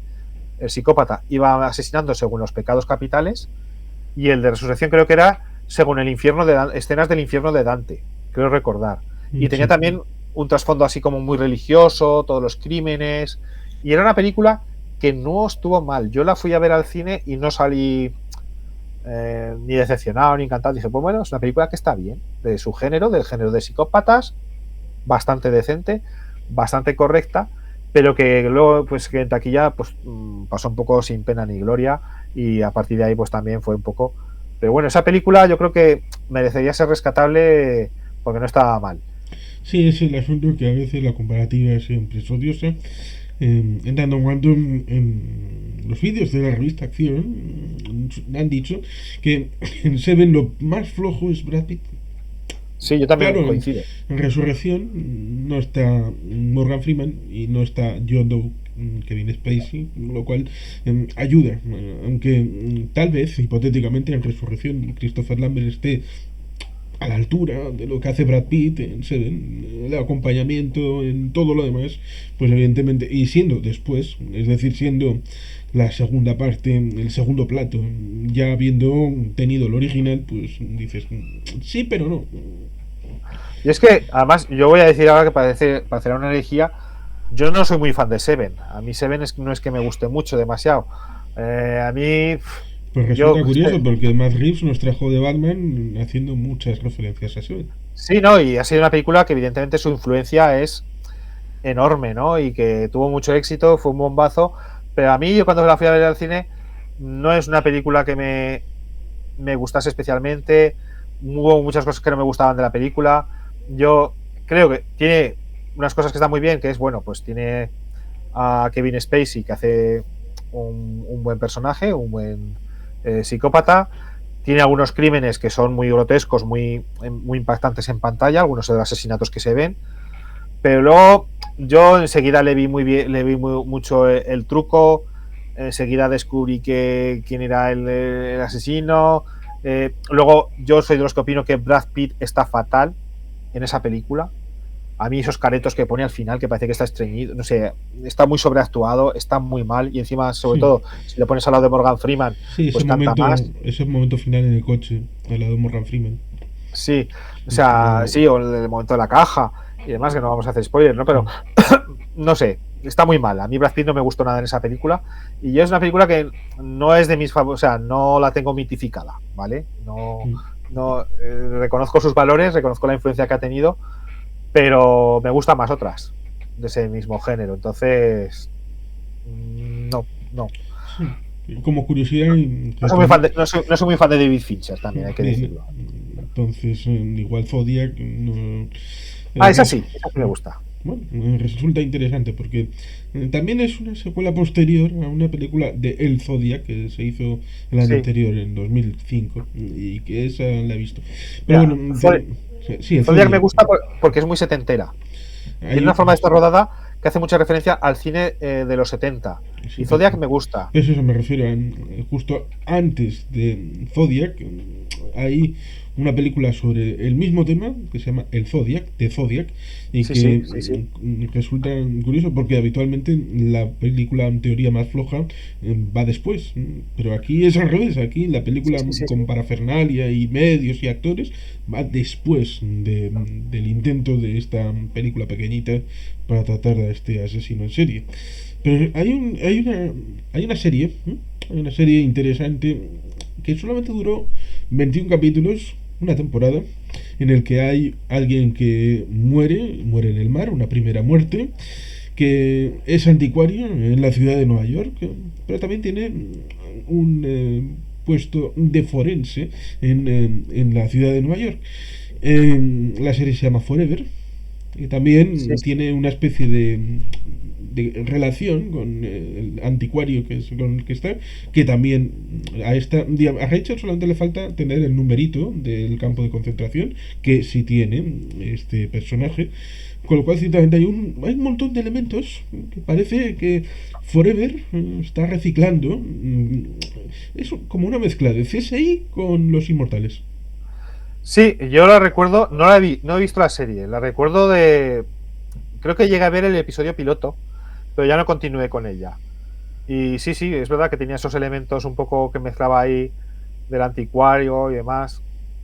Y ahora que hablamos de anticuarios de series, yo también me acuerdo de una más antigua y que se llamaba Lovejoy, que era un anticuario detective también, que trataba misterios y ayudaba a la policía, o sea que eso ya también tenía algo que ver por ahí.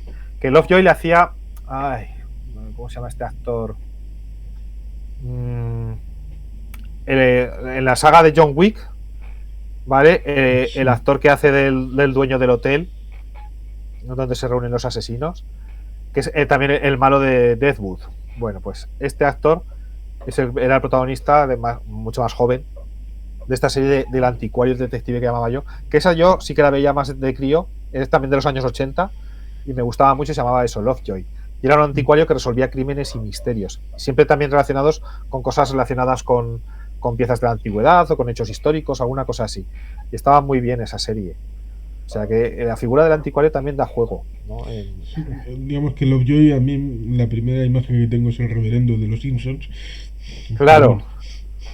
sí, sí, pues no, pues esta serie, si se pudiera rescatar, estaba muy bien, muy bien, muy bien. Espera, voy a mirar cómo se llamaba el actor este, que no me acuerdo ahora. A ver, si me sale. Sí, de mientras puedo hacer referencia a nuestro conversatorio sobre el Conan el Bárbaro, en el que hubo un montón de referencias posteriores en serie B, C, Z y Ian McShane se llama. Ian Ian McShane. McShane Pues es el que hacía de esta serie. Era una serie muy 80. Era una serie del 86, precisamente. Fíjate, qué coincidencia. sí, Del año 86. pues Mismo año como que. comentamos con Conan el Bárbaro y un montón de proyectos que surgieron a continuación, seguro que a raíz de Los Inmortales, fuera de la franquicia, fuera de Inmortales 2 y 3, hubo intentos de coger los billetes que iban cayendo de los bolsillos de los espectadores. Sí, bueno, no sé. Claro, es que toda esta. Surge todo esto en el revival de todo lo que es la fantasía heroica de los años 80, ¿no? De hecho, bueno, muchas de las cosas que hemos comentado por aquí pues vienen en este libro que ya he comentado otras veces, que es el de Destino Camelot, donde Sí. hablan, pues aquí, claro, aquí están mezcladas, pues desde la historia interminable, Conan, Cristal Oscuro, Dragones y Mazmorras, y está pues los Inmortales con Lambert. Entonces, y Excalibur, que también le hemos Sí. hablado aquí. Entonces está dentro de ese magma de auge de la fantasía heroica, a veces mezclada con ciencia ficción, como Krull, ¿no? Que mezclaban fantasía con ciencia ficción. Era un poco esta idea de mezclar géneros, hacer cosas nuevas, muy influenciados por el cómic y sobre todo por el mundo del videoclip. Y yo creo que sobre todo la idea de Los Inmortales fue, queremos hacer una película con duelos a espada. Que haya muchas peleas a espada y muchos duelos. Y a ver, ¿qué excusa argumental buscamos? Y el guionista pues tenía estas ideas que le vinieron de cuando estuvo en aquel Museo de Escocia y de la película de Ridley Scott, y dijo, pues mira, se me ha ocurrido esto, uno que sea inmortal y vayan combatiendo a lo largo de los siglos. Sí, porque combates tenemos el primero en el parking. Luego tenemos ese con el negrito y el Kurgan ahí en el callejón. Evidentemente el duelo final. Tenemos varios duelos a lo Sí, largo de la película. sí, bueno, tenemos varios duelos y luego escenas de lucha, ¿no? O sea, tenemos el primero que está eso, en el aparcamiento. Luego ya pasamos de ahí, pasamos a la escena en Escocia y esa primera batalla en la que casi, bueno, no llega a ser un duelo porque el personaje de Lambert, que Sí, es un pipiolo sin experiencia, no sabe porque luchar. le dice el Kurgan, recuerda nuestro acuerdo al jefe del clan Fraser, que Dice, ese es para mí. y él se queda en el campo de batalla diciendo, nadie quiere luchar conmigo. Nadie quiere luchar conmigo, claro. Porque ese lo quiere matar él y casi no hay combate, porque Lambert simplemente hace así y el otro zas, le da. O sea, el Lambert además es que es un pipiolo. Entonces, ahí. Luego, ya tenemos también el momento en que ya se encuentra con Ramírez y Ramírez le enseña, ¿no? Entonces, y hay una sucesión de peleas a espada donde le va enseñando, ¿no? A combatir. Primero vemos como el maestro pues siempre vence al alumno, ¿no? Hasta que llega un momento que eso es muy de película de fantasía también y de esa relación entre el mentor. Es el viaje del héroe.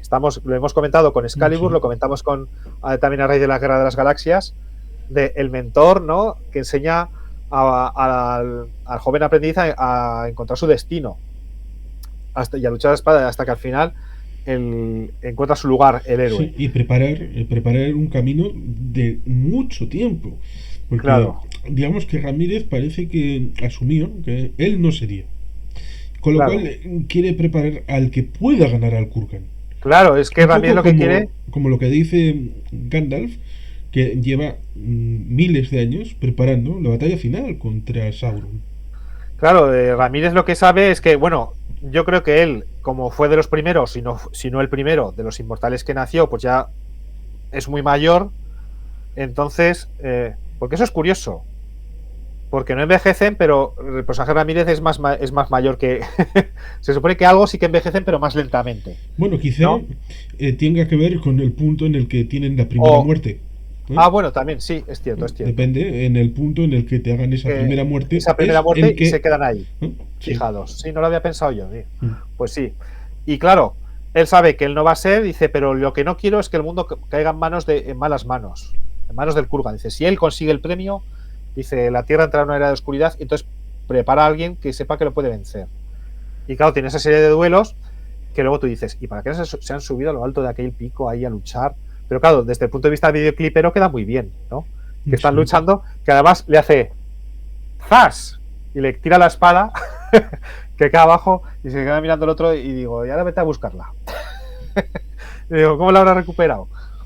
Pero bueno, lo que tú dices, como son inmortales, igual se ha tirado de cabeza, que al llegar abajo se ha recompuesto, la ha cogido y ya está. Entonces, pero bueno, son cosas que no tienen mucho sentido, ¿no? Sí. Que estén luchando ahí en lo alto de ese risco. Y dices, ¿y cómo han subido hasta allí? ¿Y por qué se ponen a luchar allí? Que si se les cae la espada. Hombre, Pero bueno, también puede estar estas cosas que si le buscas el trispese al gato, pues, oye, saca la lata de atún, venga, vamos aquí. Y empieza aquí a la altura, y después de abrirla toda, pues, coño, la lata, pues se te va a la parte de arriba sí, y te decapita. sí, sí, Pero no vale porque tiene que ser por espada. claro, claro, claro. Dices, Pues entonces es por espada, por cualquier cosa. Bueno, también sí, puede decapitarte, pues por ejemplo ahora lamentablemente ha habido el terremoto, pues te cae un edificio entero, te decapita, pero no vale. Revival, repetimos. sí, sí. Pero bueno, que lo que quiere decir es eso, que las espadas y las peleas de espadas están en todo momento en el corazón de la película, ¿no? Porque le va enseñando a través de distintos duelos hasta que al final, luego ya viene el duelo del Kurgan con Sean Connery, donde al final termina en lo alto de la escalera. Luego tenemos también el encuentro del Kurgan con Lambert, que el primero que con una especie de tubería logra salvarse. Luego ya viene el personaje del negro con el que también pues se bate con el Kurgan. O sea, hay una serie de duelos a lo largo de la película que están ahí. Entonces eso hace que sea también muy entretenida. De los que nos gustan las peleas a espada, pues ahí está. Y yo creo que era un poco porque estábamos en la época del cine donde lo que primaban eran las peleas a espada. Y de la espada y brujería, el género de, por algo se llama ese género de espada y brujería. Sí, porque esto es espada y brujería, porque hay brujería. Esto Eso ¿quién es. lo ha hecho? Una bruja. Pero Ahí estás. hasta en una película pues de ciencia ficción como La Guerra de las Galaxias y sus continuaciones, pues tenía que haber peleas a espada, porque era lo que molaba. Y si te fijas, además, muchos de los movimientos que hace el Kurgan o Christopher Lambert cuando luchan al final, que coge el Kurgan, sobre todo el Kurgan, ¿no? Cuando coge la espada y hace así, pues eso es una imitación clara, una referencia a Conan, el bárbaro, cuando los movimientos que hacía él con la espada, ¿no? Cuando está entrenando y cruza la espada por pues está sacado de ahí, es una referencia a Conan, ¿no? Que es la que puso de moda todo esto. Entonces, yo no creo que los Inmortales en sí tuvieran una influencia muy sino que los Inmortales obedece a toda esa influencia anterior, es un resultado de todas esas películas anteriores y que de todas ellas pues sí que tuvieron. Pero como producto yo lo veo un producto porque los Inmortales era un producto que se agotaba mucho en sí mismo. Pues eso, no funcionaron las secuelas ni funcionaron la serie porque es que la historia que hay es esto y punto, y no puedes estirarla más, salvo que hagas precuelas contando en la época antigua, ¿vale? Pero ya no tenía más recorrido. Entonces, no sé, tampoco recuerdo yo que luego hubiera muchas películas con un argumento así muy similar de Inmortales, o sea, no me suena a mí que tuviera mucho. Sí que tuvo mucha influencia el estilo de rodar a lo videoclip. Lo que pasa es que no todo el mundo lo sabía hacer tan bien como Russell Mulcahy, porque Russell Mulcahy era un especialista. Había salido, empezó con la MTV, fue de los primeros directores, y de hecho creo Russell Mulcahy fue el director de este video tan conocido de Video Kill de Radio Star, esta canción que se da tan popular. Pues ese videoclip fue el que lanzó a la fama a Russell Mulcahy, ¿no? Y dirigió un montón de videoclips para la MTV, y ahí fue donde se hizo famoso, y a raíz de ahí salió luego al cine. Sí, también dijeron que Tony Scott era un director de Claro, videoclips, sí. hasta el Sí, punto de que acusaron de que toda Top Gun del año 1986 era una peli videoclip entera. Sí, yo estoy de acuerdo con esa afirmación. O sea, Top Gun es un videoclip, o un anuncio de Colonia, si quiere, pero es un puro videoclip, no tiene ningún. Top Gun peor que esta, porque Top Gun sí que el guión es infumable, o sea, no tiene guión, o sea, es una tontería detrás de otra, son unas frases que no hay por dónde cogerlas.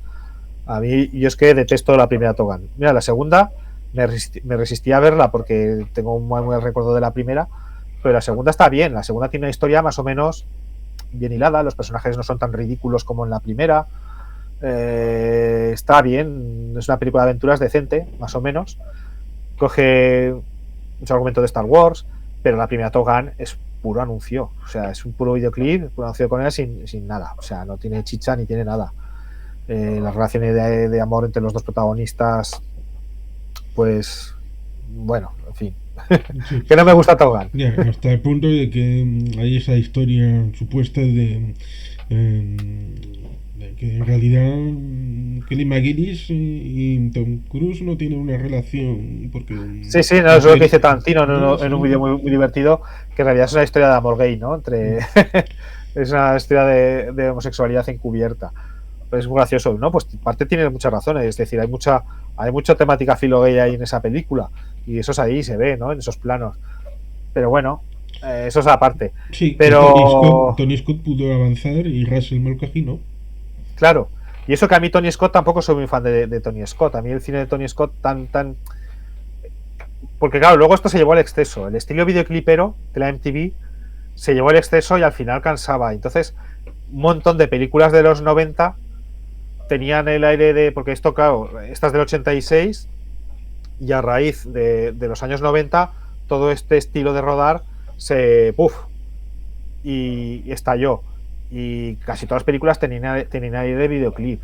O sea, yo hace poco estuvimos viendo en el grupo de debate en el que participo de cine Crash, la de David Cronenberg de los 90, y hay escenas que son puro videoclip. O sea, dices, vale, entonces no me gusta. Yo soy más del cine que se hacía en los 80 al principio, de un poco más artesanal y otra forma de rodar, que no cuando se empezó a poner de moda ya el tema de rodar según la escuela de la MTV y de todos estos directores que salieron de allí. Yo esa forma ya no me gusta. En Los Inmortales está muy bien, porque está muy bien, no es excesivo, está muy bien manejado y maneja una serie de recursos fílmicos, como ya digo, que están muy bien.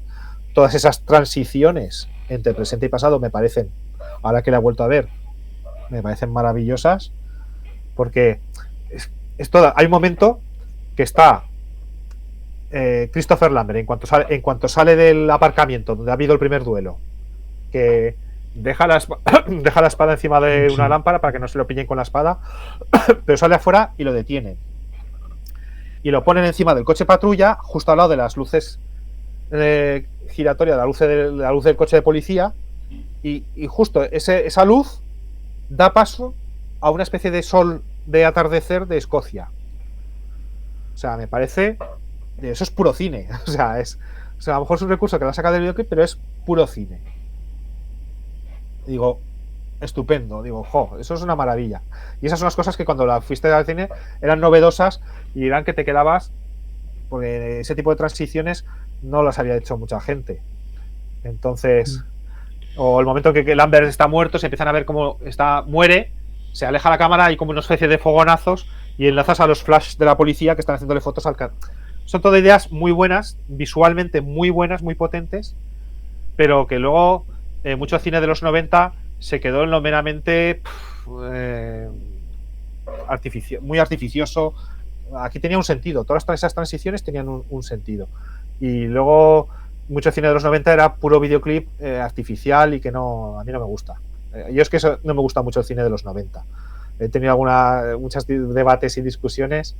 Yo me gusta mucho el cine de los 70, el cine de los 80, el cine clásico, pero el cine de los 90 no puedo con él. Hay películas buenas, evidentemente, hay excepciones, hay muchas películas, pero en general, no puedo, no me gusta el cine de noventero, que digo yo. Sí, es la época de Tony Scott, por ejemplo, de Jonathan Demme y que salen, y bueno, no sé. De La Roca. De La Roca, Michael Bay. O sea, Michael Bay es esto también llevado al exceso. O sea, tú, coges escenas de La Roca, algunos fotogramas, o Armageddon, o yo qué sé, y los paras y dices, parece esto un anuncio de Colonia.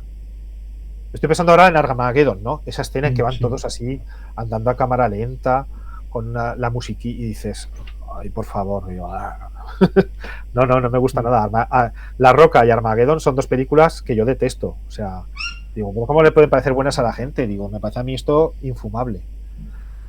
No. Pues sí, este es el inicio de buena parte de ese porque un poco es como el caramelo. El caramelo, la importante es lo de dentro, pero a veces la gente dice, el caramelo lo importante es el efecto, el envoltorio. Y digamos que en vez de replicar, lo que cogen es lo vistoso y acaban haciendo el papel de envolver en otro lugar. Sí, se acabó convirtiendo en un cine muy visual, muy tal, pero muy vacuo. O sea, muy, no sé, a mí no me dice nada. Sí, porque no cogieron la esencia a la que respondía. Sí, y bueno, cogieron mucho de MTV y yo creo y del canal Playboy, ¿no? Que ya también en esa época empezó a tener mucho eso. Y si te das cuenta luego, todas las escenas de sexo y demás parecían cortadas por el mismo patrón, o sea, parecían todas iguales. Que eso un poco se empieza a ver en esto, ¿no? Porque la escena que hay de sexo entre Christopher Lambert y Brenda, la anticuaria, cuando por fin ya se conoce y tal, pues con esa ventana de fondo, ellos con esa luz azulada, ese claro oscuro, es muy de canal Playboy, muy de esta época. Y si luego coges cualquier otra escena erótica de las que vinieron a partir de ahí, son muy similares. O sea, Showgirls, ¿no? La escena está en la piscina, que es artificial, qué mal. O sea, no no sé ahora de qué año era 9 semanas y media, pero pues no recuerdo ahora mismo. Pero por ahí estaría a finales de los 80, ¿no? 9 semanas y media, que fue la película también. Mira, 9 semanas y media del 86 también. Y fue cuando empezó a ponerse de moda esta forma de rodar. Y 9 semanas y media era también, que es la película que, bueno, 9 semanas y media lanzó a Kim Basinger, ¿no? Y a Mickey Rourke. Mickey Rourke, exactamente. Y tú ves 9 semanas y media, que fue un bombazo, fue un bombazo espectacular. Y es puro videoclip. Es puro videoclip. Bueno, te ves el videoclip de Joe Cocker, que hizo que era la canción de la película y tal, y ya has visto la película, no te hace falta ver más. Sí. O sea, You Can Leave Your Hat On. eso es. Esa es la canción, que también lo petó en las listas. Pues claro, estamos ya a finales de los 80, estamos ya dando la recta final a partir del 87 y tal, recta final de los 80, y entonces ya empieza a haber un cambio ahí de... Los 80 empiezan realmente a finales de los 70, empiezan con la Guerra de las Galaxias, Tiburón y estos blockbusters, ¿no? En el 76, 77 empiezan ya los 80, lo que digo yo, el cine ochentero, empiezan los 80 y empiezan a terminar un poco a partir de este año de 87, 88, ya empieza a haber ya más afín al cine de los 90, lo que va a prefigurar lo que va a ser el cine de los 90. Ahí está el juego de espejos de Brendan engañándole, diciéndole, sí, yo soy académica, estoy aquí buscando el conocimiento y tengo dos regalos. Primero, bebestible, y segundo, ábrelo, y es un libro. Un libro en el que aquí no pone que trabajes en un museo en ninguna parte. Sí, no, es que claro, ese es un... Y ciertamente luego el cachondeo ese de cuando le encuentra el Kurgan y ella cierra la puerta, porque supongo que la puerta está hecha de adamantium. Sí, claro, exactamente. Dice, bueno, ya estoy tranquila aquí. Y no, hombre, no. Como si fuera Jack en El Resplandor, venga, a la puerta abajo. O los tres cerditos, venga. Y entra para adentro. Ese detalle guión está un poco traído por y canta un poco, ¿no? Porque dices, vamos a ver, tía, un poco ingenua eres. O sea, pensar, o sea, tú que has escrito una monografía sobre espadas antiguas, pensar que un tío que es anticuario no va a conocer este libro, o sea, tu libro, pues es un poco ingenuo por tu parte. Pero bueno, esa escena del apartamento está muy bien, ¿no? Porque tiene muchos guiños. O sea, es divertida porque entra Christopher Lambert, la otra se está arreglando que se está poniendo los pendientes y lo primero que ve es un cuadro de un escocés en la pared. Un escocés así con una pinta y se queda mirándolo y hace un levantamiento de cejas muy, muy gracioso, ¿no? Y luego, un pariente, ¿viste? Un pariente. Sí. Y luego dice ella, ¿qué has dicho? Y entonces él se acerca claro, él se las sabe todas ya. Se acerca al sitio donde tiene escondido el magnetofón, dice, he dicho que y lo repite al magnetofón para que se quede bien grabado. Y le encuentra el sitio donde ha escondido ella la pistola. O sea, tiene una serie de cosas bastante graciosas que están bien. Pero claro, luego dice, te doy el regalo, el libro. Y dices, chica, es que pensar que él no iba a descubrir este libro trabajando en el ramo, no sé, es un poco absurdo. Pero bueno. Sí, luego él también se pone absurdo cuando le trata de demostrar soy Connor MacLeod y no puedo morir, y se clava un puñal y ya está. Sí, exactamente. Digamos que hay gente que puede sobrevivir. Mira, el falso John Bernthal sobrevive después de haberle metido un buen espadón de acero. Un metro y medio, ¿no? Ahí dice, un metro y medio en las entrañas, y estaba ahí en el hospital el hombre ahí explicando. O sea, bueno, sí es un poco... Bueno, lo tiene que convencer ya. Son convenciones de guión que las aceptamos y ya está. Porque, bueno, pues bueno. Entras dentro del juego de la película, ¿no? Ya sabes desde el principio que van a acabar juntos, que se va a acabar enamorando de que él, a pesar de que diga todas sus frases, no puedo otra vez enamorarme y tal, pues que sí, que se va a enamorar. Y bueno, está bien. La película es una película que está muy bien, está entretenida. Las escenas de acción están muy bien rodadas, las coreografías de los duelos están muy bien rodadas. Tiene todos estos valores que comentamos de fílmicos que yo creo que son muy apreciables. Y a mí me gusta mucho. Es de esas películas que la pillas en la tele cuando la echan en cualquier pase y te quedas a ver, o sea, te engancha. Empiezas a ver, te engancha y te la sigues viendo. Además, pues bueno, tiene una duración es bastante asequible, no sé a cuánto duraba. A ver, tengo por aquí la peli, me parece, no sé dónde la he dejado, aquí, Los Inmortales. Pues esta dura, a ver si lo pone por aquí. 111 minutos, mira, pues me parecía que era más corta. Mm.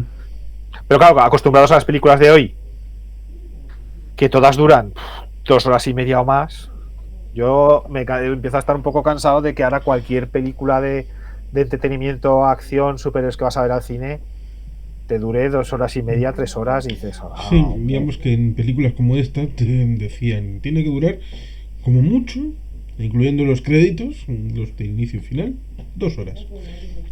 Y ahí sí, tenían bueno, que, oye, quiero meter esto, quiero meter lo otro, pero tengo que recortar, tengo que incorporar, sí. tengo que jugar con la edición a la hora de, quiero contar un montón de cosas.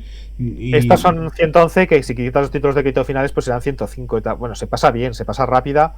pero Es una ahora película. parece que es lo contrario. Quiero contar Ahora un es lo montón de contrario. cosas y bueno, si te pasa, no vamos a ser malos, no vamos a parecer como los diablos del Star System. Si tiene que ser un cuartito de drama, pues lo metes y ya está, ¿no? Y bueno, y luego que Russell McKenzie Que sabe montar.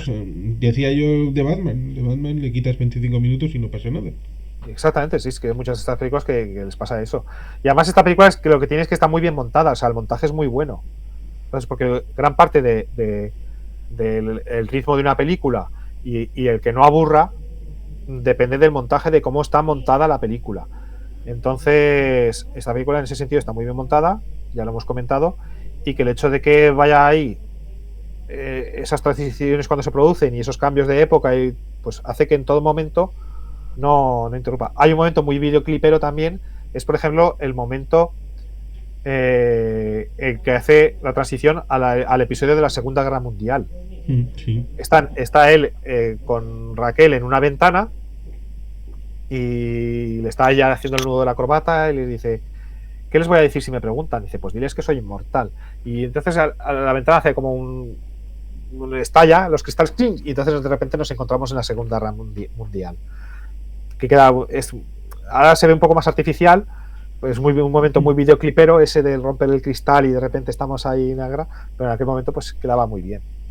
Que decía Forever porque el personaje protagonista es inglés. Como inglés se supone que es personaje de Nash, ya en la Segunda Guerra Mundial.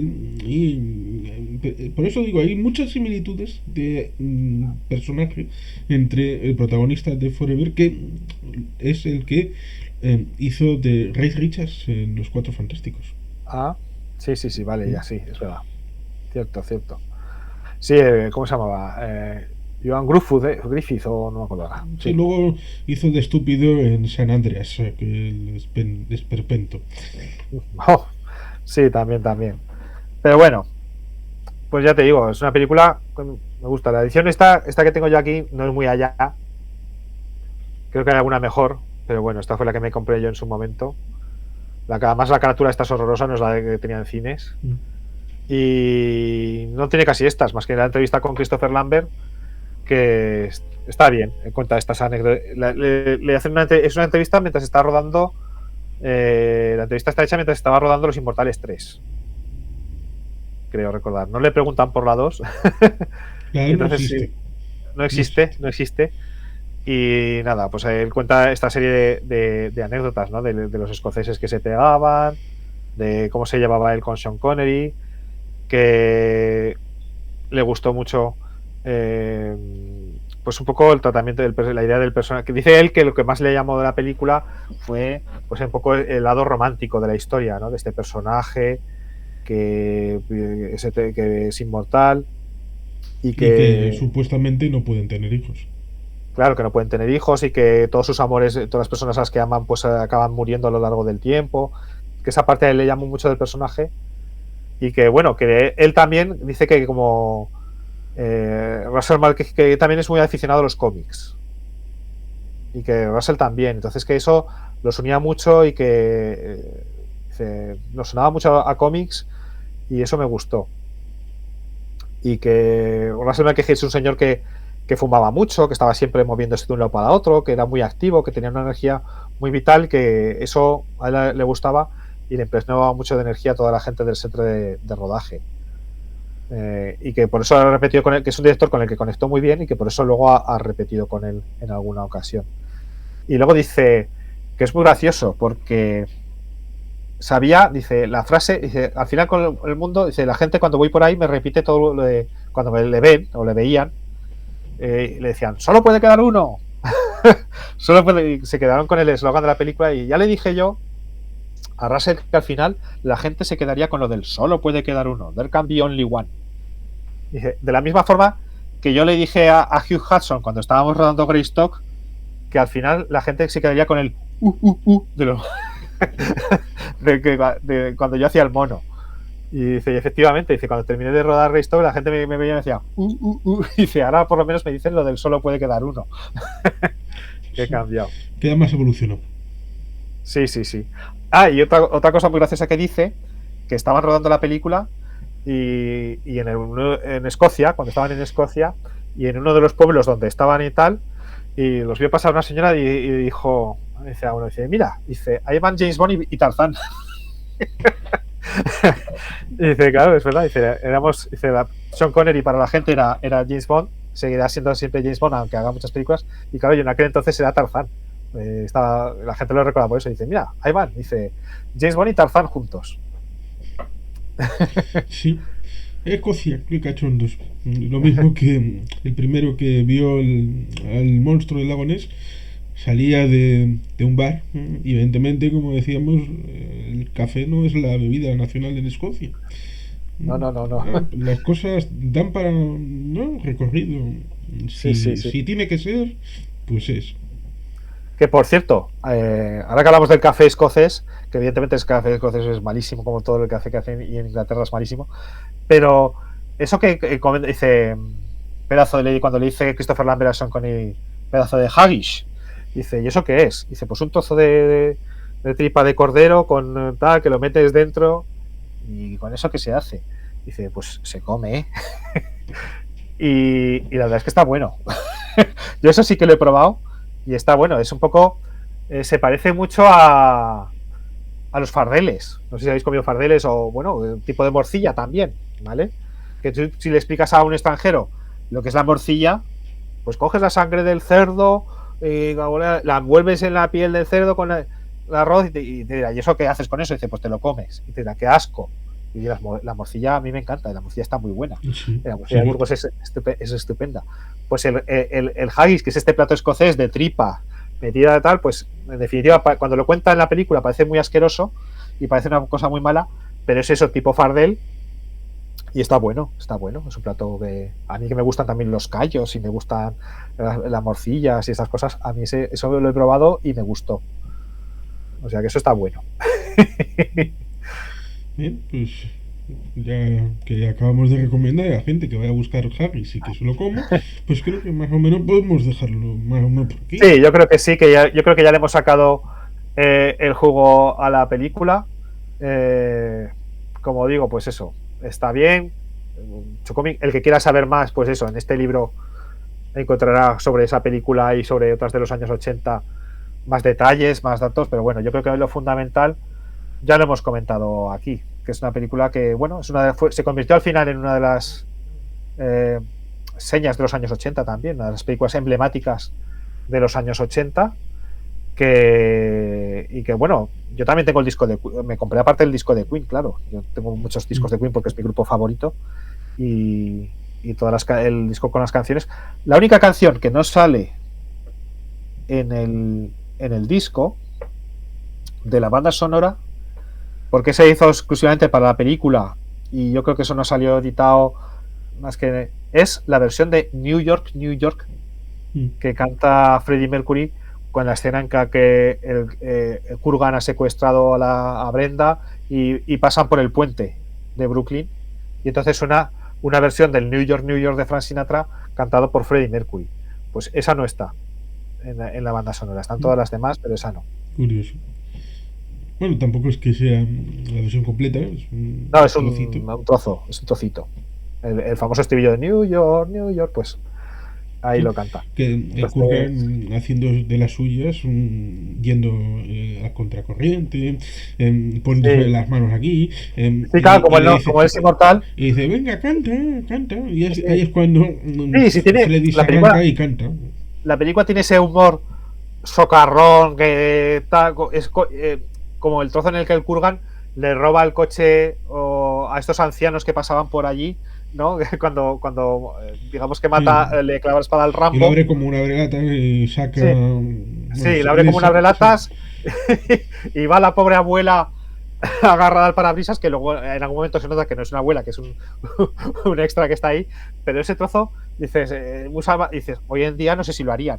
O sea, ese trozo de llevar el tío ahí a una pobre abuela colgada del parabrisas y tal, no sé si alguien tenía el valor de hacer ese, tal como están las cosas hoy en el cine, pero en aquel momento lo veías y te partías la caja en el cine. Yo me acuerdo que en aquel momento, viendo al tío ahí, cuando le hace también, que también a la abuela no le saca la lengua en el coche, le hace ese gesto que hace él, que se hace también a las monjas, pues era muy divertida. O sea, la película es divertida porque es eso, es entretenida, buen ritmo, peleas a espada, falta de pretensiones y no tomarse nunca demasiado en serio a sí misma, ¿no? Y eso, ese conjunto de factores, si lo pones ahí más o menos que estén bien rodadas, unos actores que además tienen carisma, como Sean Connery, y congenian. Bueno, Christopher Lambert también tenía su carisma. Y le metes encima a Queen, ¿qué más quieres? O sea, ya tienes ahí la Pues película. aquí está. Los Inmortales, Highlander, una película única. Única. En más de un sentido. Y Sí, por lo sí. tanto, pues la gente que no la haya visto, que la vaya a ver. Y olvidarse de las secuelas. No veáis Los Inmortales 2. No, bueno, salvo que estéis fumados y queréis echarse unas risas mientras os fumáis algo. O estáis un poco que entonces os reiréis mucho. Pero no tiene ningún otro valor.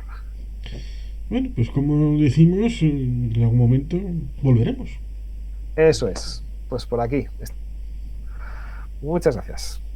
Bueno, nos vemos. Adiós.